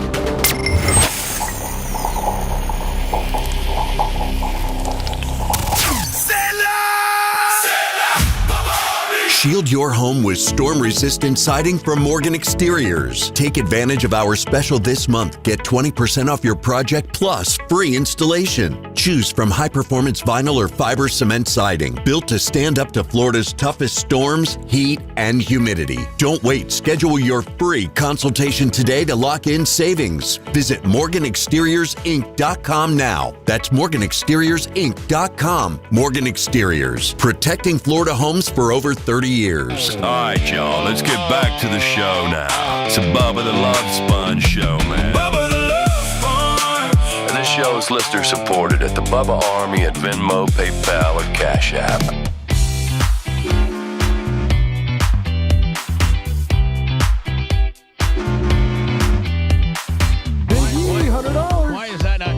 Why does that not sound too good? It's buried. Yeah. Why am I sound buried? I don't know. Hold on. I had it buried. I got my levels wrong. So sorry. Oh my goodness. I'm sorry. Big E, $100, Lummy? Yes, sir. Thank you, Big E. Appreciate you. So, like, how much longer are we going to keep doing this? You would think if we would bomb our 9th night of bombing in a row, I guess it happened right after the World Cup. So was that a Trump call, or was that let everybody in Iran to be able to enjoy the World Cup, and then we're going to commence to bombing? Supposedly it was because of the 2 soldiers that were killed in Jordan. Yeah, now there are. It's been verified that we had 2 American soldiers killed in Jordan by Iranian drones, it was at the hands of the Iranians. We're blaming them, are we not? They were down drones that they were, I think, inspecting, and they blew up. I believe is the story I heard. Meaning from the other side, right? They were drones that were shot down. Oh, okay. And while the U.S. servicemen were inspecting it, they blew up. That's my understanding. I could be wrong. Now, has that really pissed off, us, and that's why we're just going to absolutely bomb the hell out of them? And my question is, okay, so we're in the 9th night of bombing. How much could be left? How much could be left? According to them, which they came out yesterday, they said that they had these underground bunkers with all this ammunition that we didn't know about, and they're waiting for us. Oh, they're waiting for us to what? Put troops on the ground. Can't we bunker bust where they're supposedly at? I guess if we could find them. We're back with a Fox News alert on the Middle East. CENTCOM just announced a new wave of strikes against Iran began moments ago. That marks the 9th consecutive night of attacks against Iran.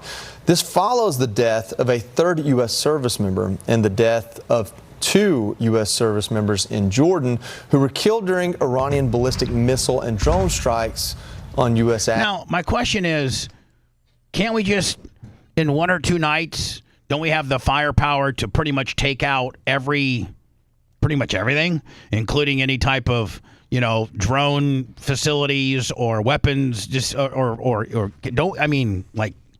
No, because they've been preparing for this. Their stuff's underground where we don't necessarily know about it. Oh, okay. They've got mountains too. It's Iran's like a bowl, the way it's shaped and protected by mountains. Assets. Unidentified remains were also found. So we're back with a Fox. You're Johnny Fox. You're a little bit more into this whole situation.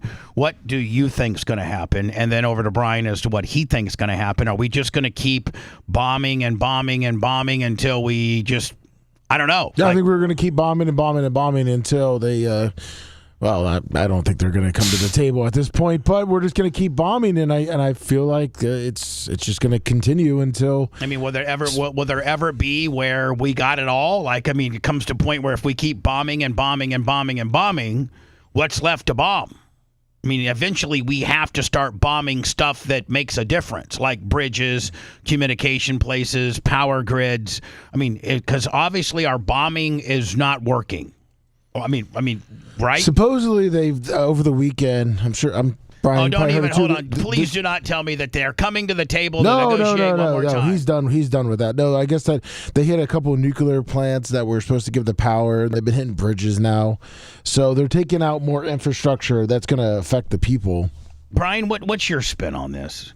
This is why you don't do this to begin with and get involved with it to begin with. It was a bad idea then. It's a bad idea now. And is there a definitive end or explanation point that you can put on this that we actually are able to have some type of positive end result? Or is this just going to be a country that will never give up and we will never, ever be able to bomb them enough to make them give up? I don't think we can bomb them into submission, no. I think we just need to, at some point, just come up with something that looks like a victory for us and get out of there. But they're not going to honor anything, so it doesn't really matter. And they're still pounding their chest saying, they want this. They want the us. They holy want us to war. send troops. They want the troops in. They want to kill U.S. soldiers, and they're prepared to do that the second we decide. So let me ask you a question, Brian.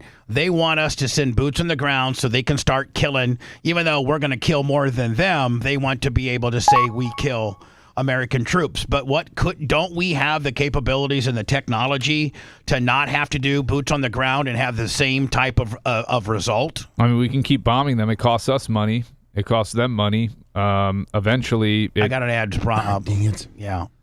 I mean, so like, do you think that we could bomb all of their enriched uranium places so that we can at least pull out and say we know that they're going to at least take 10 years to have to get back to their to be able to have, nuclear. Yeah, we've kind of done that already. CNN had the aerials that showed one area that we built where they were underground, and they're starting to try and salvage that area, and they're rebuilding that. I imagine we've bombed that area again.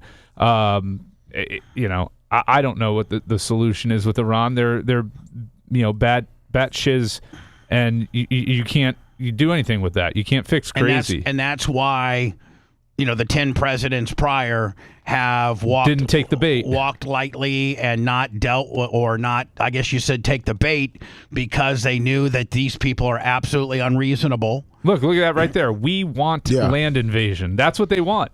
Like Israel mouthpiece touts. Iranian mouthpiece. Iran mouthpiece touts new missile boasts decades of war prep. The Tehran has spent decades preparing for and welcoming a U.S. ground invasion, a senior Iranian official has claimed, and fresh explosions rocked the region on the 8th day. So this is now a day behind because yesterday was 9. Siad Mohammed Marandi, an Iranian-American academic identified as a regime mouthpiece, also boasted that Tehran had launched a new missile while decentralizing and burying its arsenal deep underground to withstand American air campaigns. So they're basically saying, we've buried things that we can use against you that you can't find, and the only way you're really going to be able to do anything is to come onto our ground, boots on the ground, troops on the ground, and that's what we want. Like, is it almost that crazy bitch that, can see right through you and that she's kind of bluffing you, or are they? If you pull up a topographical map of Iran, I'll show you why they want boots on the ground. It is essentially a giant bowl surrounded by mountains. So they have coastline, and then it goes right up into the mountains, and then the mountains come down, and then you've got where all of the Iranians kind of live.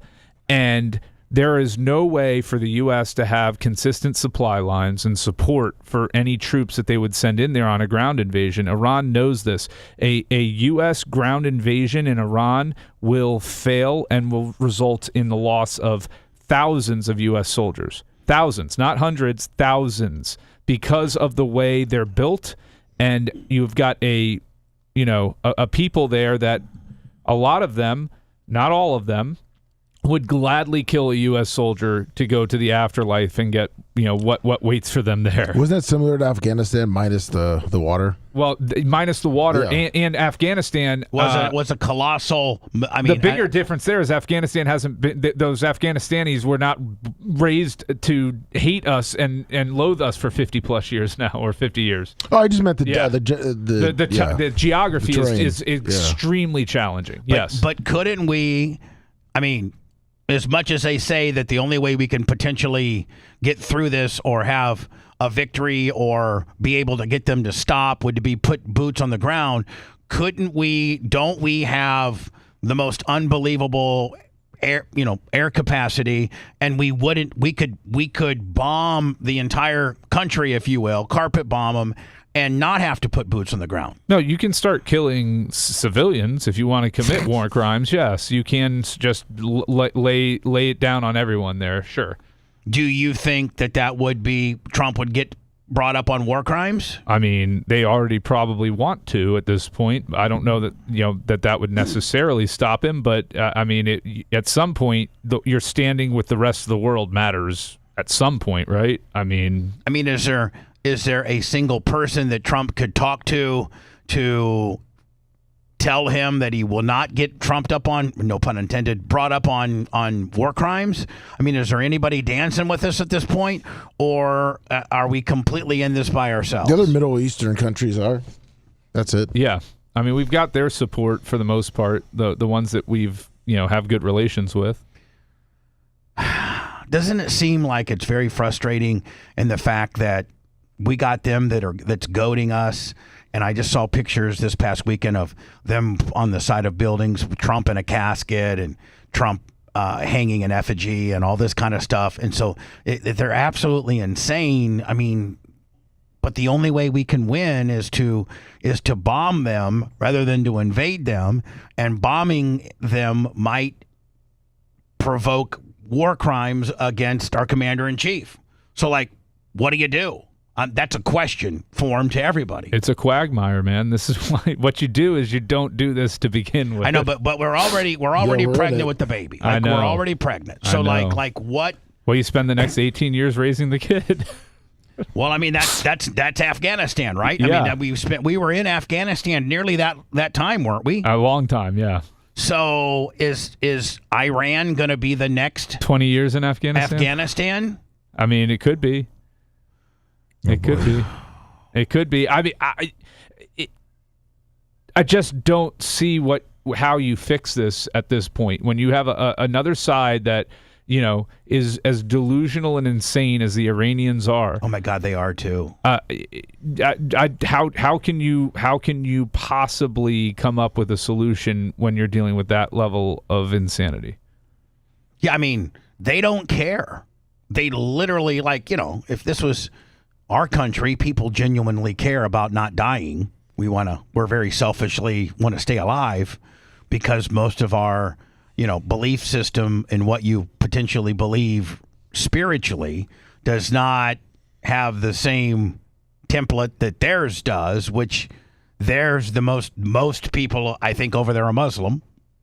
Probably 90% or practice Sharia law. I mean, that's their jam. It's like 70-30. Yeah. So I mean, and so 70% of the country thinks that if you die as a martyr, you are handsomely rewarded in the afterlife. 90% are Muslim. So you nailed that number, Bubba. So yeah, thank you. So 90% of everybody you're trying to, and they belong to the Shia branch of Islam, and the other now 8% is the Sunni Muslims. So what does the Sharia portion of Muslim faith differ from other parts? Is it like Christianity that's broke up into Catholicism and Presbyterian and Methodist and is that the difference?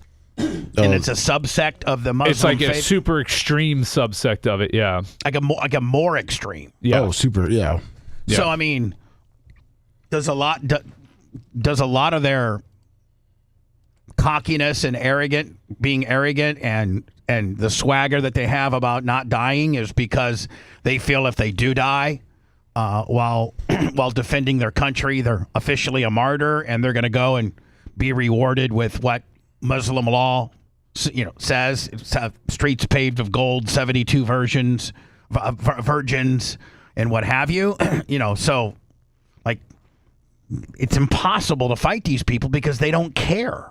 No. I mean, if we were in the middle of a war and people were invading our country and were going to kill us, we'd be calling our local congressman and our senator and our mayor and our county like, listen, man, we don't want to die. We don't want to die for a bunch of nonsense. Stop it. Can you? But I think it's completely opposite over there. I think their people are called up there and it's like, listen, full steam ahead. We don't care if we die. Well, there's some, and then there's people there that just are trying to survive day to day and live their lives and don't have time for this nonsense. That's either. the 5%. The 5% of them. So what does the commander-in-chief, we're pregnant with the baby. We shouldn't have done this. We underestimated it. We misjudged it, but we're in it. We're solidly in it. If he pulls out, does he look stupid?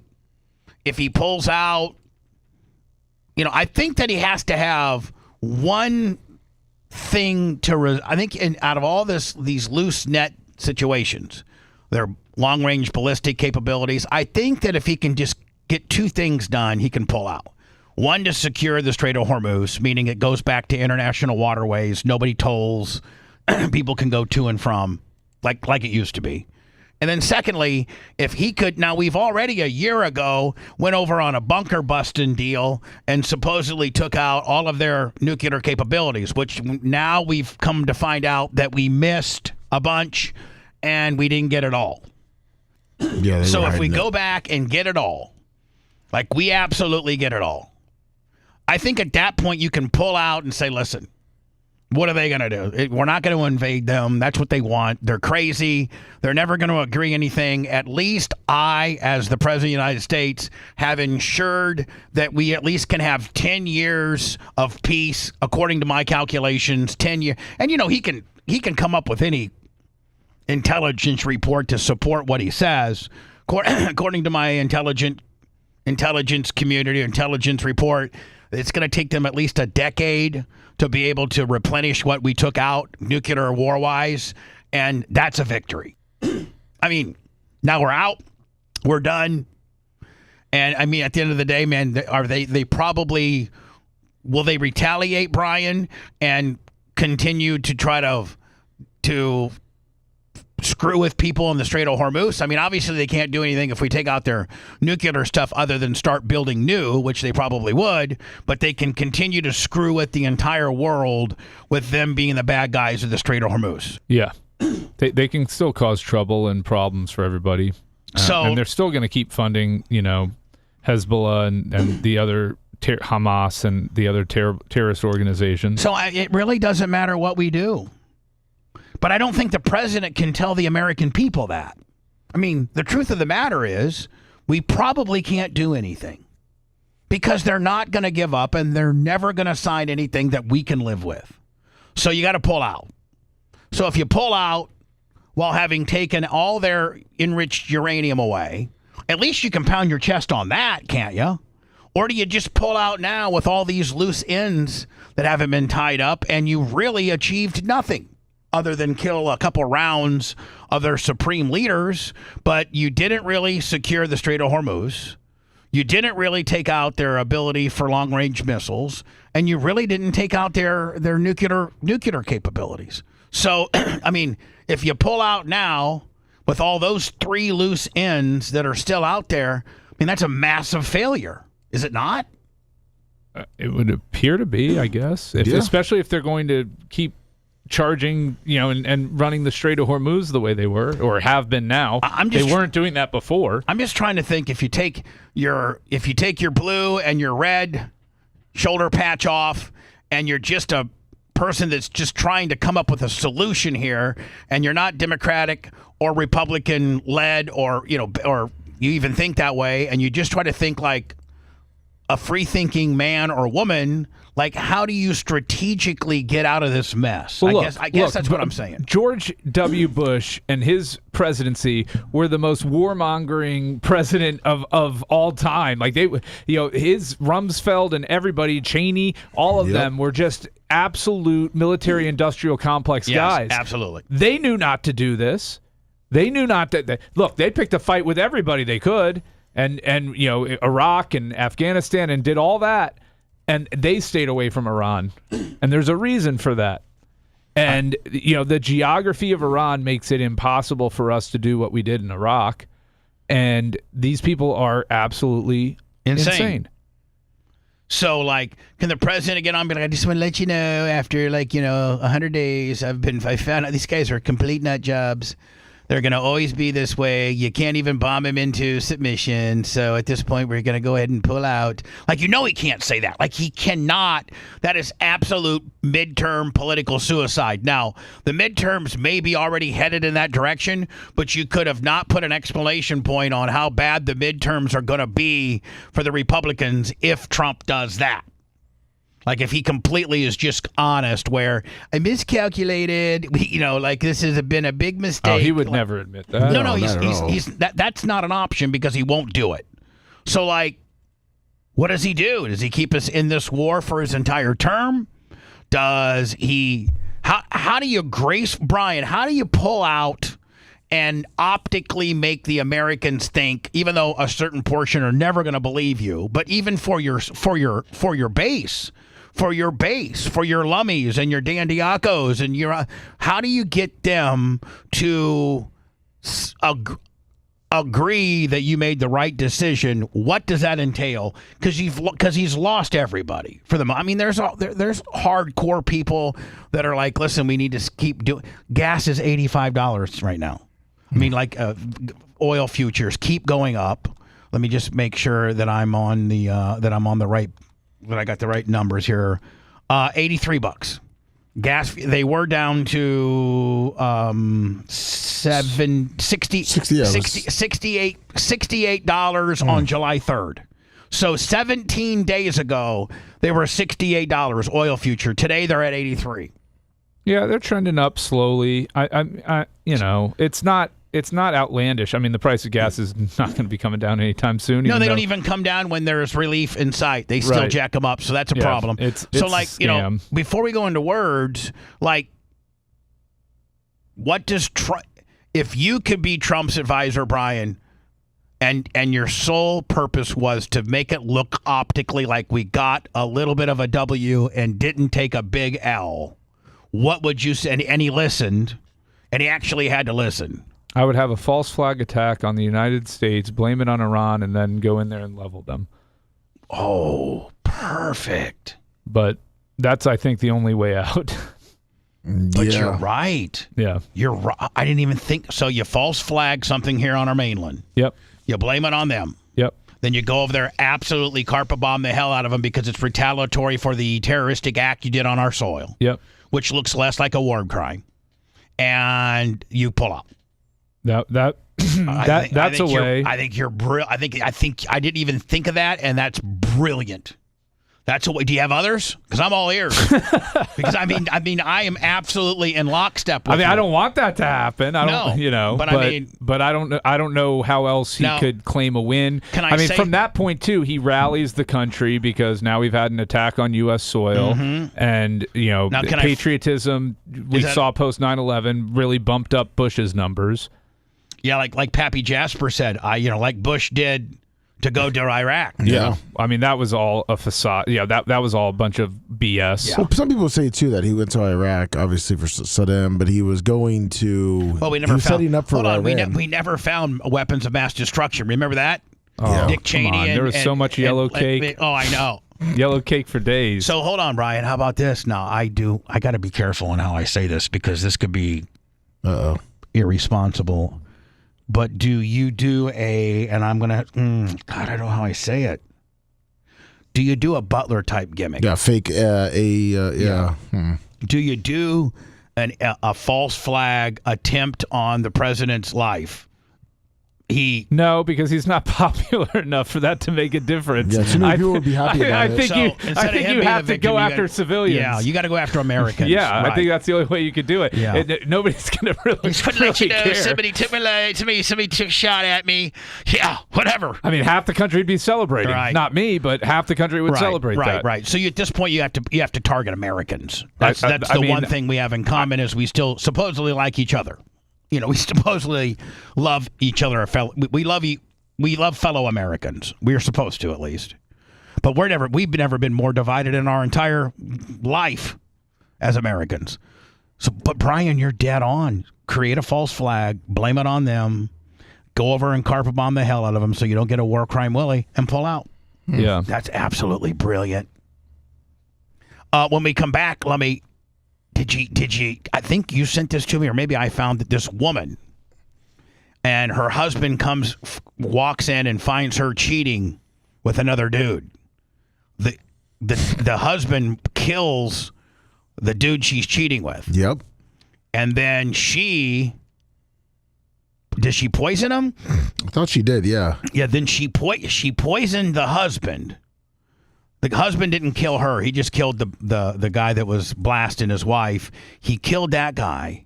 Well, then, and like the next day, she tranquilized him and he died in his sleep, or she poisoned him in some way, shape, or form.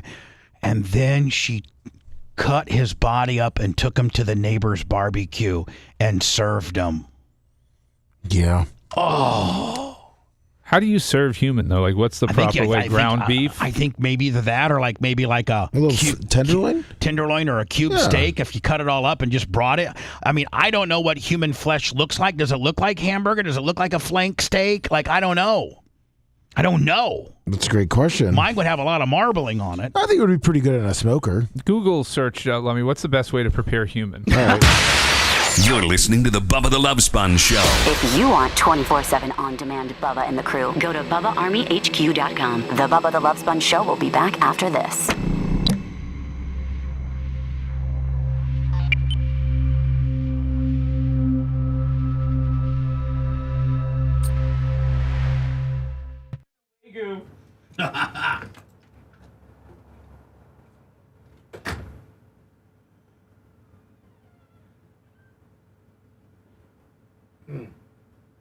Let's see here in flesh.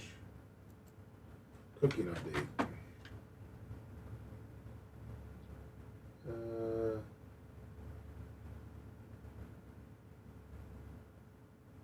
What's up, Alan Bowling?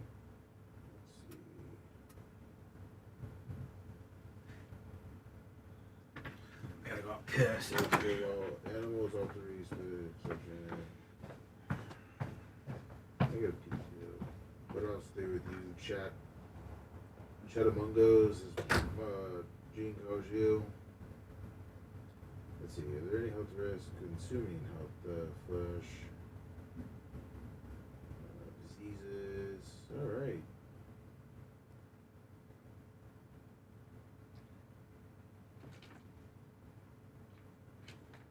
It's not really giving me how to cook it. What's up, SF Medic? Scott Starboard, good morning.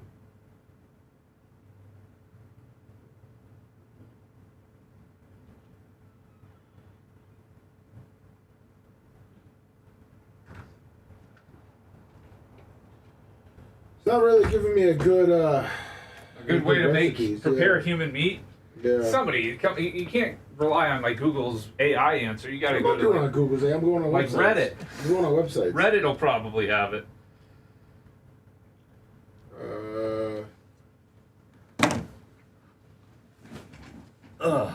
Age, size. Oh, like a good marble beef. There's a monkey sex. Monkey sex? What are you talking about over there? This is Get the thumbins in, guys and gals. We're not at 1,000 yet. Where do you normally get your human meat? Schools, colleges, orphans, or stores? Okay.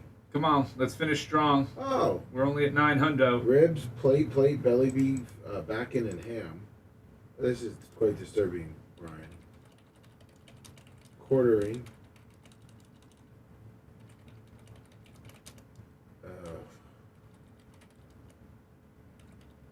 So you can do a human stew, Brian.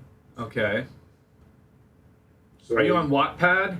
No, I'm on Encyclopedia. We prefer the ribs. Human salsa. From a biological and historical and culinary perspective, the preparation of human meat is traditionally aligned with methods used for pork, or omnivorous game. Historically and forensically, human muscle tissue is highly similar in density and fat distribution to porcine tissue. Leading historical practices and forensic accounts treat it as such. Slow cooking and stewing. Because human muscles, especially limbs, perform highly complex continuous movements, the meat contains significant amounts of collagen and connective tissues. So you would boil and slow stew in cauldrons and spices to tenderize. Do you know your water heater's off in there? I wasn't sure if you needed it on. Yeah, I turned it off. Okay. Roasting and grilling. High fat cuts, such as flanks or rumps. Yeah. When she does bedding, she turns it on. Okay, I was just making sure you knew. That's only for laundry. It used to be on all the time. Yeah. I had to turn it off because I'm like... Yeah, wasted money. Unless we're doing hot laundry, which I wash all my stuff in cold, but we do our bedding in the hot sterilized willy. Oh, your kidneys is high in vitamin B12. Of course. All kidneys are. 1,100% of your daily value. What? Your human kidneys. We Googled how to prepare humans. Will you send it to me, Lummy? Let's see. It's... Or you can just tell me if you want. Wait, where did you find yours? I've got a great AI answer from Google. You told me not to use that. Oh, I was I've been lying. finding these back pages. I didn't think Google would give you one. But it did it historically. I've been going to these off-site. Oh yeah, you got all these viruses now. Like how to choose your human. It carries some severe disease risks. Prion diseases, misfolded proteins that cause fatal, untreatable neurodegenerative conditions like Kuru. Prions are concentrated in the brain and spinal tissues. They're not destroyed by cooking. And then species-specific parasites. They're just trying to make you not do it.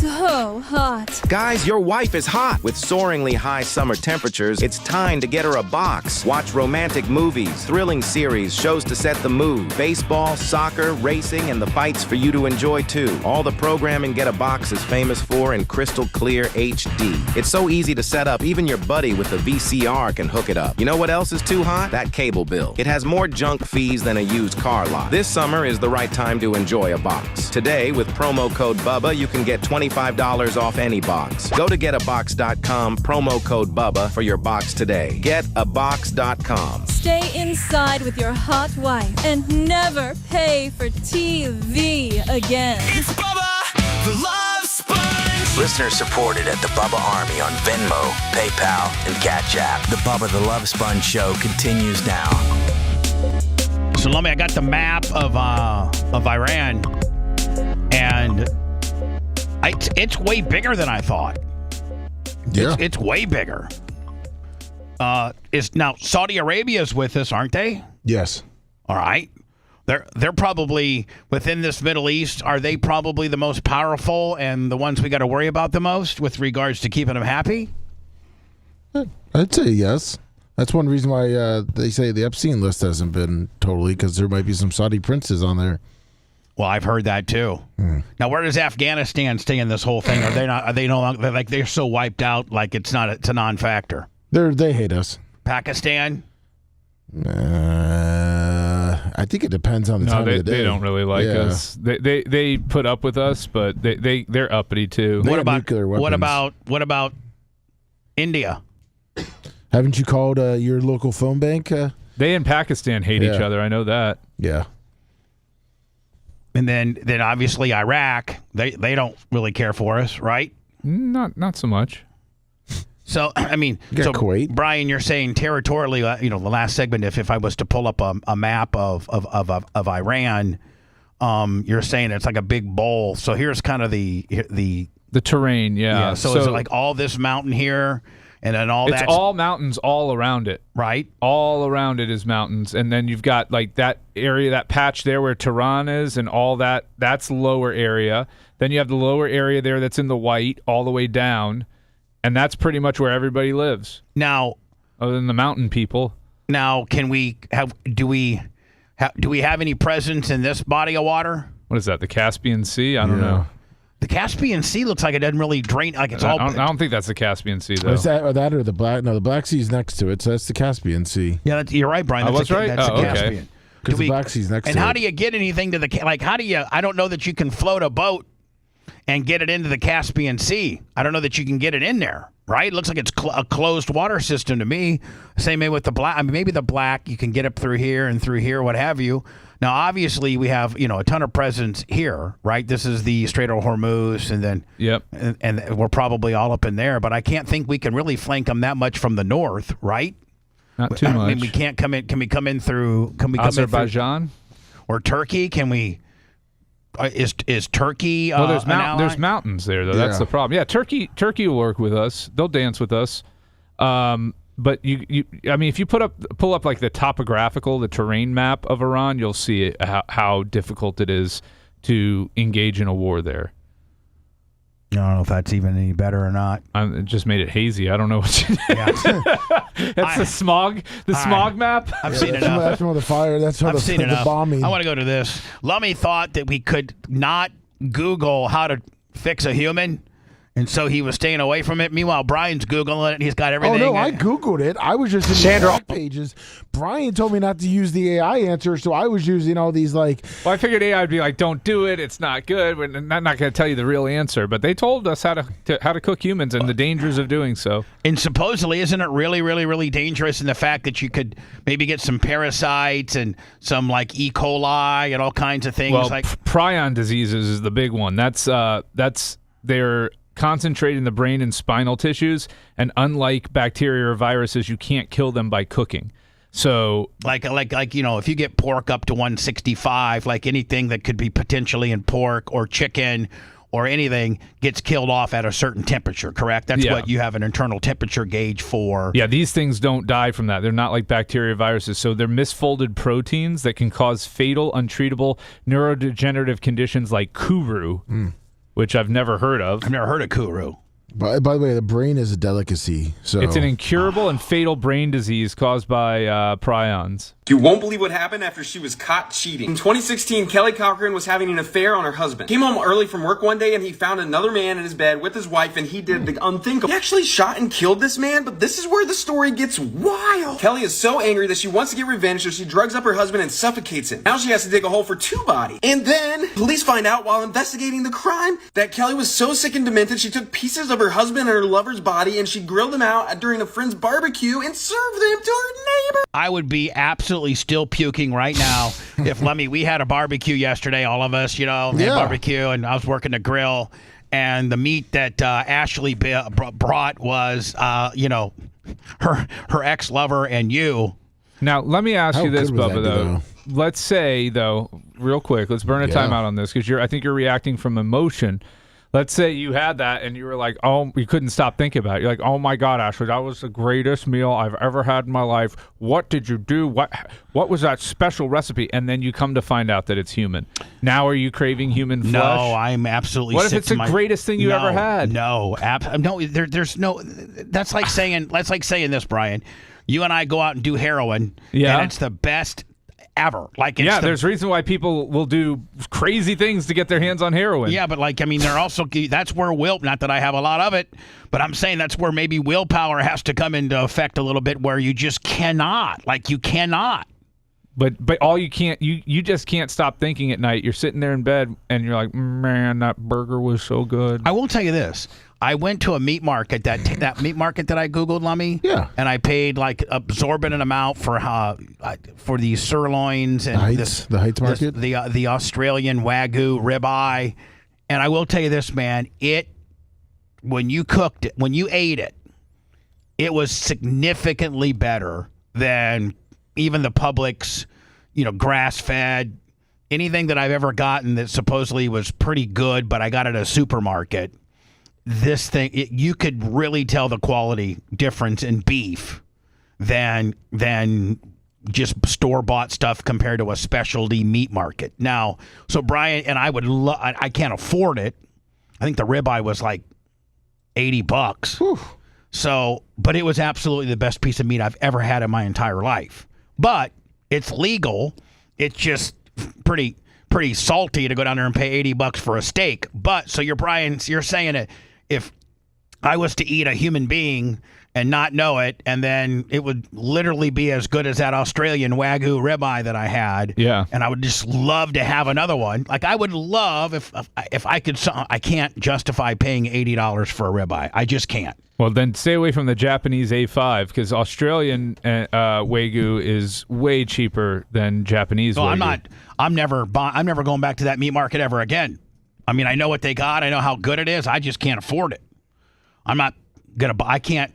I can say that I bought an $80 steak, and it was really, really, really good, but I'm not buying any more. By the way, did you know where that lady was from? The one that did the No, I did not. Did you? Yeah, I've looked it up. Where? Indiana. Really? Yeah. What a sick bitch. And in summertime, boy, barbecuing is very, very, very popular in Indiana. Oh, my God. I'd almost maybe have to go into therapy if I knew I eat Lummy or I eat you. Oh, thank you. I mean, no, but wouldn't you? What if Merch Crick came and depends on how good you were, though. She's not really a good Brian cook, would be though. like, I have a pretty good palate for for meat, and this piece of meat is very marbled. I've never seen a piece of beef that had as much marbling as what? Oh, it's Bubba's right leg. Okay. Why isn't Bubba at this barbecue that you invited us to? And here's the thing. I think. Oh, he's here. Oh, he's here.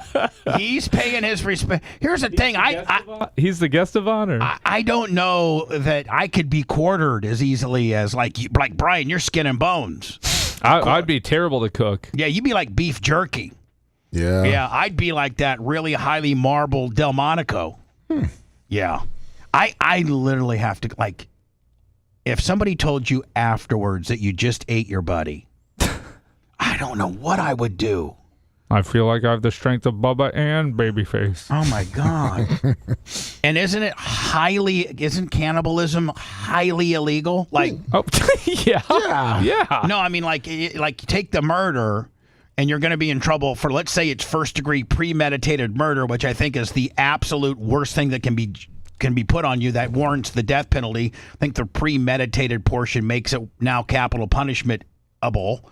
But does it add another kicker if you go to the cannibal deal? Like, is that a mitigating or? There's another. Yeah, that's another. That's another charge on. It's another kicker. Yeah. Well, the chick in Maryville, or was it Marysville, Indiana? Is it Maryville? Yeah, it was Maryville. No, spell it. Is it MERRI? Yeah. Oh, that's right by John Costica. Oh, well, Maryville is a suburb of Valparaiso. She only got 65 years. So. For what? Killing? She killed. Well, she might have killed 9. But hold on, what do you mean she might have killed 9? Well, they say that it looks like they were digging into her, and it looks like she was taking her lover, like she would have lovers and then kill them, so her husband didn't find out.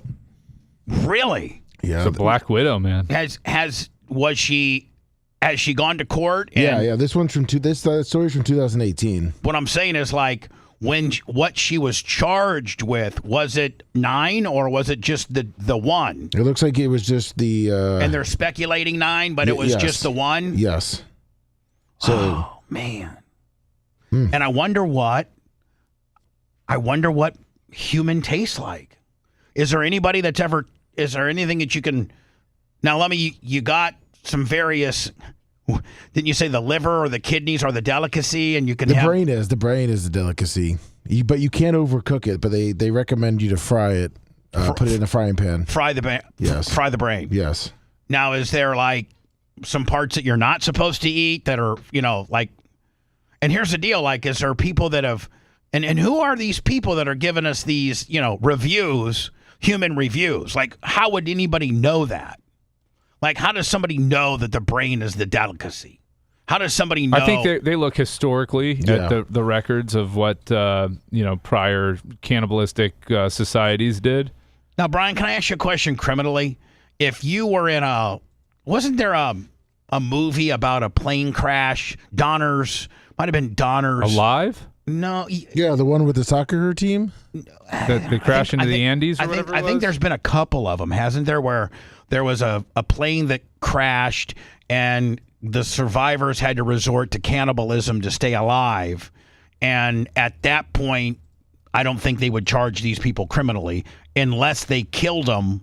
I mean, if they'd naturally died in the plane crash, but at that point, how do you prove who died how? Yeah. Like, do all the people that survive when the rescue crew get up there, like, okay, listen, make sure we all get our stories together. We didn't kill any of these people we ate. They naturally died and didn't make it, and then as they were died, we ate them. Because I think that you would be okay there, but if you killed them to stay alive, then that would be murder. Yes. And can you imagine lawyering up and where your lawyer's like, listen, I'm just telling you, Bubba and Lummy, they didn't kill Dan. Dan died in the car and the actual, Dan. And I don't know that Dan would be good eating. I got to think that I'd be the first one. Am I the best eating, you think? He'd be smoky. Because I'm so fat. I mean, is the fat, am I like a pig? The more you fatten me up, the better I'm going to taste. Yeah, you would probably be the most delicious one in here. And I'm the most mouthy, and I'm the biggest, so I would think that you guys would all gang up on me. I'd have to get with you, Lummy, but like, Lummy, don't kill me, buddy. Be my buddy. Like, you're my friend. You've always had my back. Will you defend me? Yeah, of course. No, but then Dan would get a hold of you and Brian and be like, listen. Then we get out of here, man. You're listen, set up for life. Listen to me, buddy. If you help us kill Bubba, you're set up for life. Like, please. What, are you going to start clipping around the bullcrap little money he pays you? Or do you want some big time payout? You want to be a millionaire tomorrow? Help us kill Bubba. You want to sit there and continue loyal to some guy that's an asshole? Give me that then go rock. ahead and stick on his side. Give me that Lummy, rock. What would you you'd kill? Oh, I tell you no. You'd kill to me. your face, yeah. That hurts. I'm just kidding. I wouldn't No, do you that. wouldn't. Do you know how much He'd that probably hurts kill me? himself before he had to kill you, Bubba. I would come to you. I can't say that. Dan, I just want to let you know before I have to help you kill Bubba, I'm just going to jump off the cliff, Dan. It's too much for me to have to mentally deal with. He's been so good to me. No, I'd come to you and tell you their plan, and then we could make a plan. You know how they do 3-question Thursday and try to make me look stupid? Yeah. I'm going to really I don't try to make you look stupid, Okay, sir. buddy. Just give me some uncomfortable questions. So I'm going to give you an uncomfortable one, and you got to answer it. Okay. A hurricane has came through this area, and we're all holed up here at the Clem compound, okay? Yes. And there is no more food, and there's no way to get food. And the only way we can survive... The Target down the street is closed forever. Yes. The only way we can survive is to live off the goats. What would you do? He'd start eating you, Bubba. Like, here's the deal. We either die or we... Braise the goats. Or we kill and quarter and eat the goat. What, honest to God, would you cry? Could we live off the land? The land? What are you going to eat? Weeds? What are we going to eat? Like, pieces of wood that my mower's thrown? I mean, what are we going to eat? I mean, there's nothing. You can't eat bamboo. There's nothing here. I think we got one lemon tree that's dead. I think we got one lemon tree that's dead because of the great drought we've had. So there's nothing, I think, on I've seen this. 3 bunnies. Okay, but we could go out there and fight and try to find bunnies all day, or we can just go to 2 things that can't, that will let us kill them. It would be an hour into the hurricane, and Bubba would be like, let's kill the goats. Lummy, you got your gun? Why, Bubba? Because we got to take out the goats in order to live. Lummy, you got to answer the question. I mean, I would probably just tell you I'm going on a long walk, and what happens when I come back. What do you mean what happens when I come back? I'm hoping that you're like my dad and tells me that the animal ran away. Oh, you're going to go let him loose? No, he's saying he goes away. You take care of business, Old Yeller style, with Baby and Hootie, and then he comes back and you're like, "Oh, Lummy, bad news. There's a hole in the fence, but a neighbor dropped off these fully cooked goats." And he'd be like, "Okay." He'd be out looking for the goats. Hold on. So Mike the locksmith, which is our neighbor, he brought over these beautifully two quartered goats. I mean, ready for barbecuing. Now, Hootie and Baby, they somehow escaped in the midst of all this weather. Well, let me eat so I can have my energy up to go find them. Yeah, let me eat that goat so I can go find my goats. That's right. I'm not smart enough to realize that I'm eating my goat. Lummy, you could never do anything to those goats. Oh, no, I could never. Now, here's the other question before I go into words. Of the 2, if somebody put a gun to your head and said, I'm going to kill you and your entire family if you don't kill one of the 2. Baby. Oh, you kill Baby? Yeah, unfortunately. You do, don't you? Yeah, but you don't get much meat out of it. Yeah, but he's a prick, isn't he? Like, you don't even like him. Do you like him? Yeah, because he likes me. He's such a dick to Hootie. He is a dick. He's kind of like the Bubba the Love Sponge of the goats. He is. He 100% is. And Bubba, he would kill him immediately. So what do you think that means about you?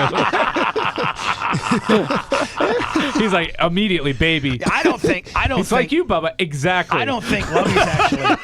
I think Lummy tells me what I want to hear, but he has way different belief. Oh, you think system. so? Yeah.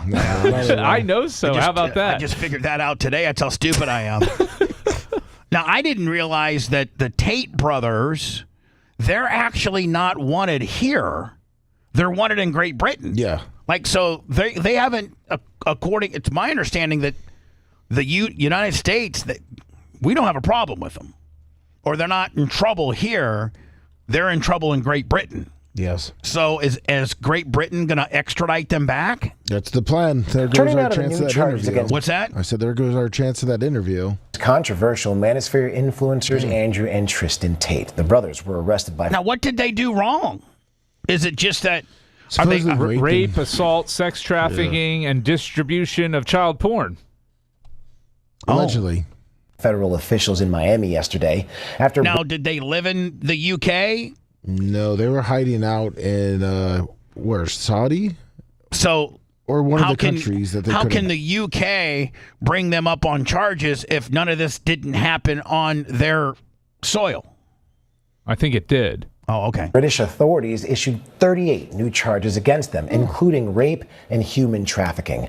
Their lawyer says they're innocent and is calling the charges a, quote, political hit. Now, Andrew and Tristan Tate are awaiting extradition to the UK. Andrew Dimbert has the latest. So did they get detained in Miami? Yes. Are they actually detained right now? Yes, they were arrested by U.S. Marshals in Miami. And so does that mean, Brian, that you're in jail right now? They're currently in custody, waiting to be Andrew transferred. and Tristan Tate are back. So they got prison jumpsuits on, and they're getting What's Britain send over a plane? They arranged to fly him over and fly him back. Yeah, Right. they fly somebody over and then take him back. The controversial social media influencers were arrested. And then they get put on trial in Great Britain. Mm-hmm. Saturday night in Miami after British prosecutors announced a sweeping new case against the brothers and said they will seek their extradition to the UK. Prosecutors say the new This is kind of their version of P. Diddy, isn't it? Yeah, I'd say indictment so. includes dozens of charges, including 7 counts of rape, 3 counts of trafficking for sexual exploitation, 3 counts of assault, 19 charges of related to child and extreme pornography. Rape, sex trafficking, and offenses involving indecent images of a child stemming from alleged crimes between 2010 and 2017 involving 7 alleged victims. The U.S. Marshals Service confirmed the brothers were taken into custody on a sealed warrant, and they're expected to appear in federal court in Miami as the extradition process moves forward. The Tate brothers have repeatedly denied. Now, that's file footage of them being released prior in other situations because as of now, they're not being they haven't been released or posted bond or anything like that, right? Right. And I don't think you can, Brian. I don't think you can internationally post a bond locally. Like if your U.S. Marshals are working in conjunction with the British authorities, they're not going to allow you to post a bond. Not when there's extradition going on now. Right. Any wrongdoing, with their attorney calling the latest case a politically motivated attack. The arrest comes after years of legal troubles for the brothers in both Romania and the United Kingdom. Even as where are they from? Are they from Romania? Is that where they're from? No, I think they're Americans, aren't they? I think they were born. I don't even know. Look it up, Lemmy. Andrew Tate has continued to build a massive online following despite being banned from several major social media He's platforms. He's an American and British citizen. How big's his phone? He was born in D.C. and raised How in big's England. what's his biggest platform? YouTube? He got banned off YouTube. Rumble? Yeah, I think he came back on Rumble. Rumble a lot of times cut a deal with the bad guys. Rumble will look the other way. Oh, of course. With the bad guys. Is it Rumble? Is it Rumble or Kick that's based out of Sarasota? That's Rumble. That's Rumble. Yes. Yeah. Well, I mean, you're done at this point, especially the child stuff. I mean, they either have it or don't. Like the child stuff, the other stuff, trafficking, whatever, that could just be they hired a couple hookers. And a couple hookers now had a bad attitude because you warn sapped them, which means you stiffed them on their money, and now they all get together and they're and like hooking and prostitution. They like to somehow now make it human trafficking. That's kind of like the new thing. But the child stuff, I don't know how you get around that. Like either you did it or you didn't. I don't know how you can there can be any wiggle room when they start throwing child stuff on you. That means you might have had some child stuff. And most people won't give you a break on that, as they shouldn't. That takes the effery to a whole nother level.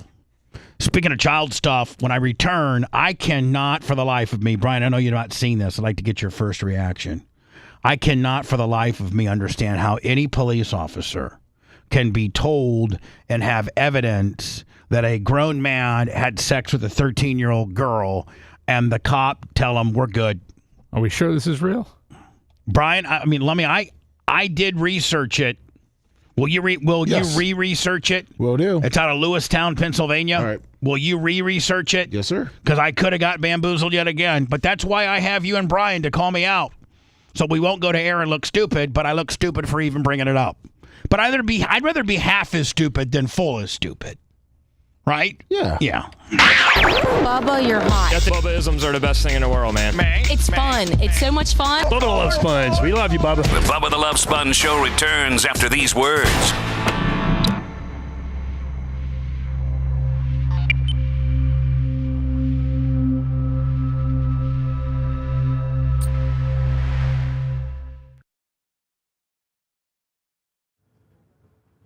It's on penlive.com.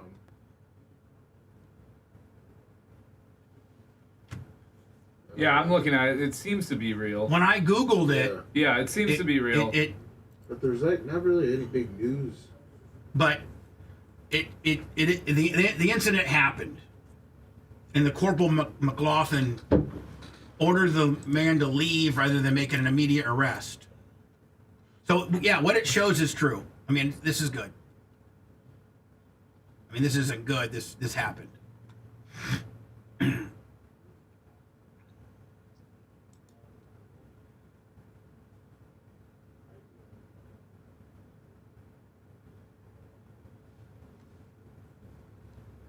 Yeah, it looks like it was one of those predators things. Yeah, he was the guy. He thought he was meeting somebody 13 years old and sent explicit photos and came to turn himself in. Yeah. And then, yeah, he tells him to go home. Yeah. Here's the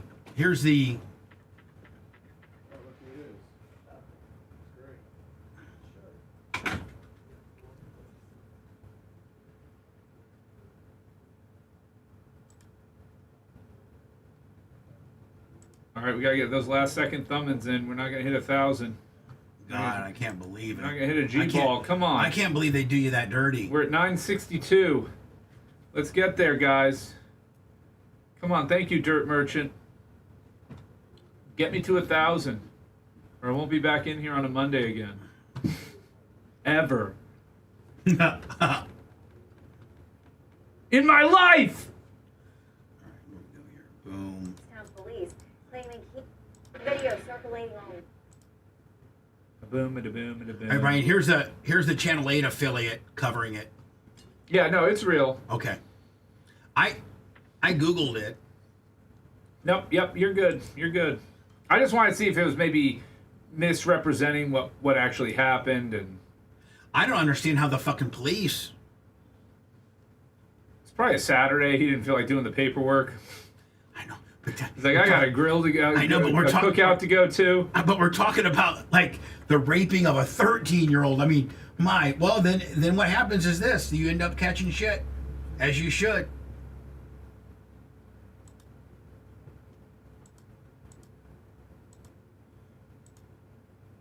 But the barbecue was fun.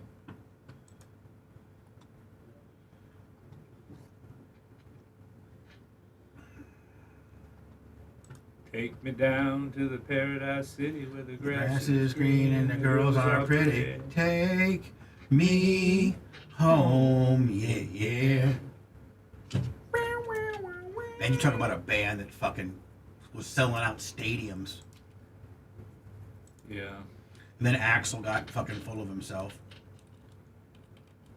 Yeah, he did. Does he still look bad, or does he look good again?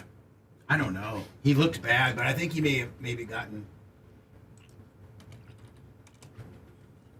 Let's see.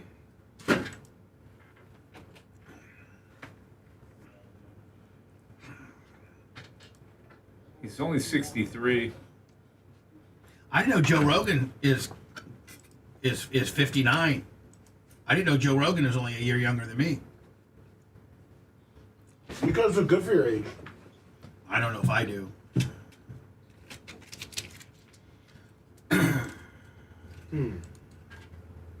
What are you eating, Lums? Goat? Human? Mm-hmm. A little bit of both? Mm-hmm. I'm having a baby and I'm having a baby and Bubba sandwich. It's half Bubba, half baby. It's good.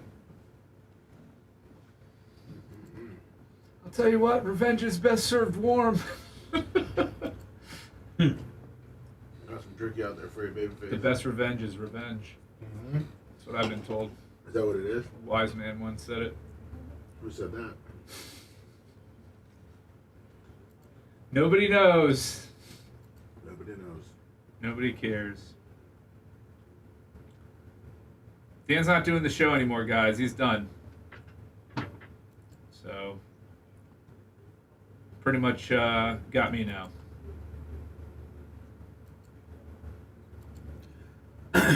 He found out that I was getting to be the guest host, and he said...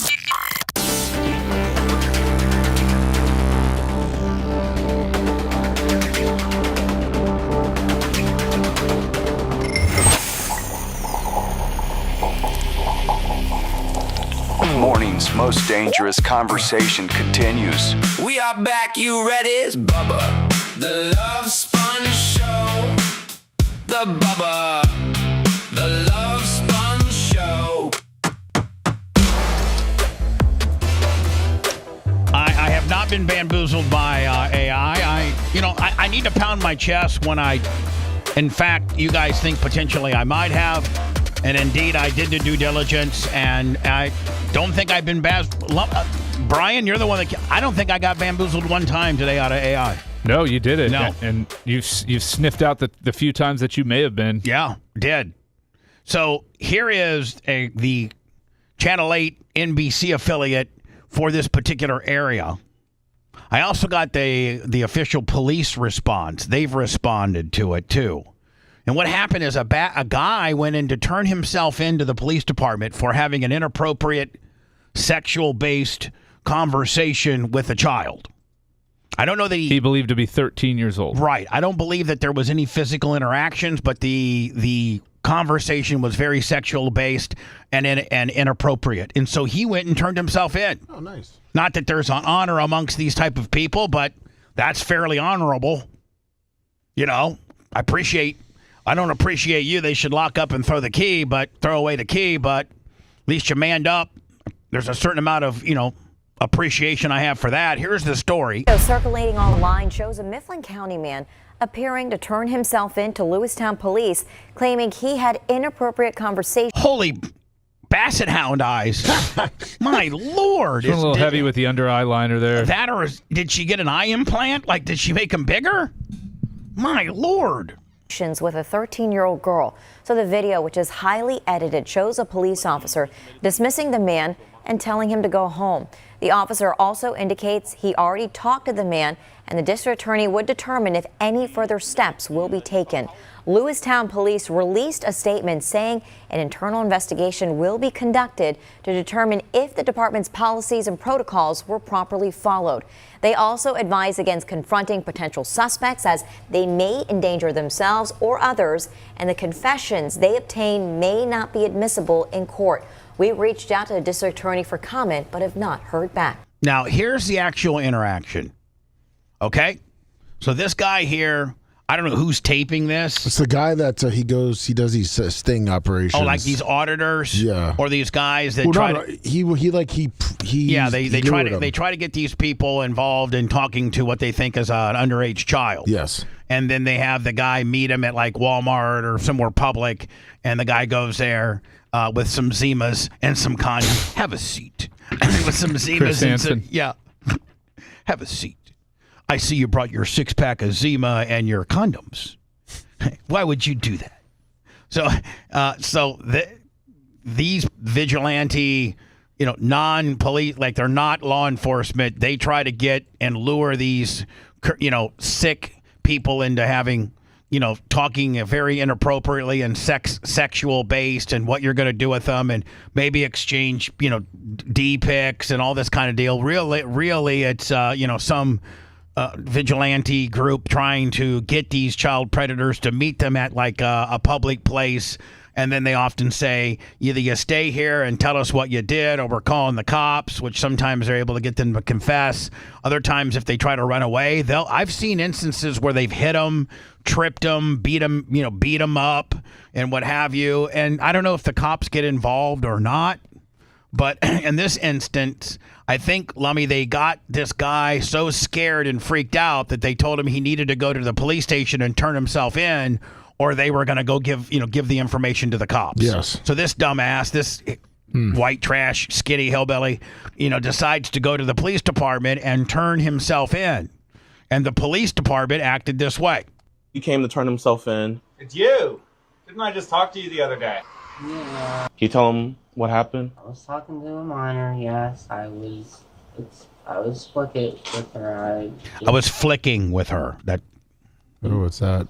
Horrible things. I said some horrible things. Okay. You live at 539? 537, that was. All right. Get going. Get going. Get going? Get going. Okay. But he just admitted to you that he was talking to a mom. So the cop just said, "Get going."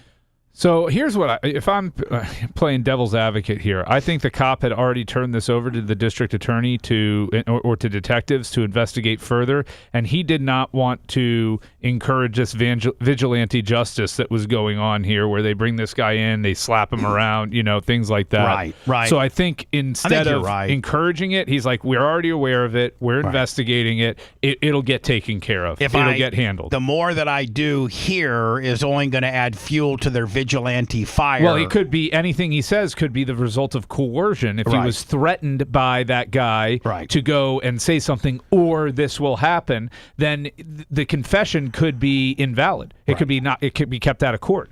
And so this might be actually good the play. policing. This might be the play. Yeah, like this might be what they needed to do to not screw up the case. And when the guy reaches out to shake the cop's hand, he doesn't want to touch the guy, so he just fist bumps him. Right. I mean, I think it was just like an awkward reaction. Yeah. Get moving. Officer, you... Appreciate it. Go. I'm sorry, bro. He admitted to you that he was talking... How old was she? 13, correct? And you sent her multiple penis pictures, correct? You hear what I just said? Yeah, I get that. Appreciate it. All right. So officer... Here's how it works. You already know. So maybe, Brian... this is the second half of the story that really validates what he did and kind of what you're going to say. Yeah. But nobody's going to pick this part up. This isn't the sexy part of the story. No.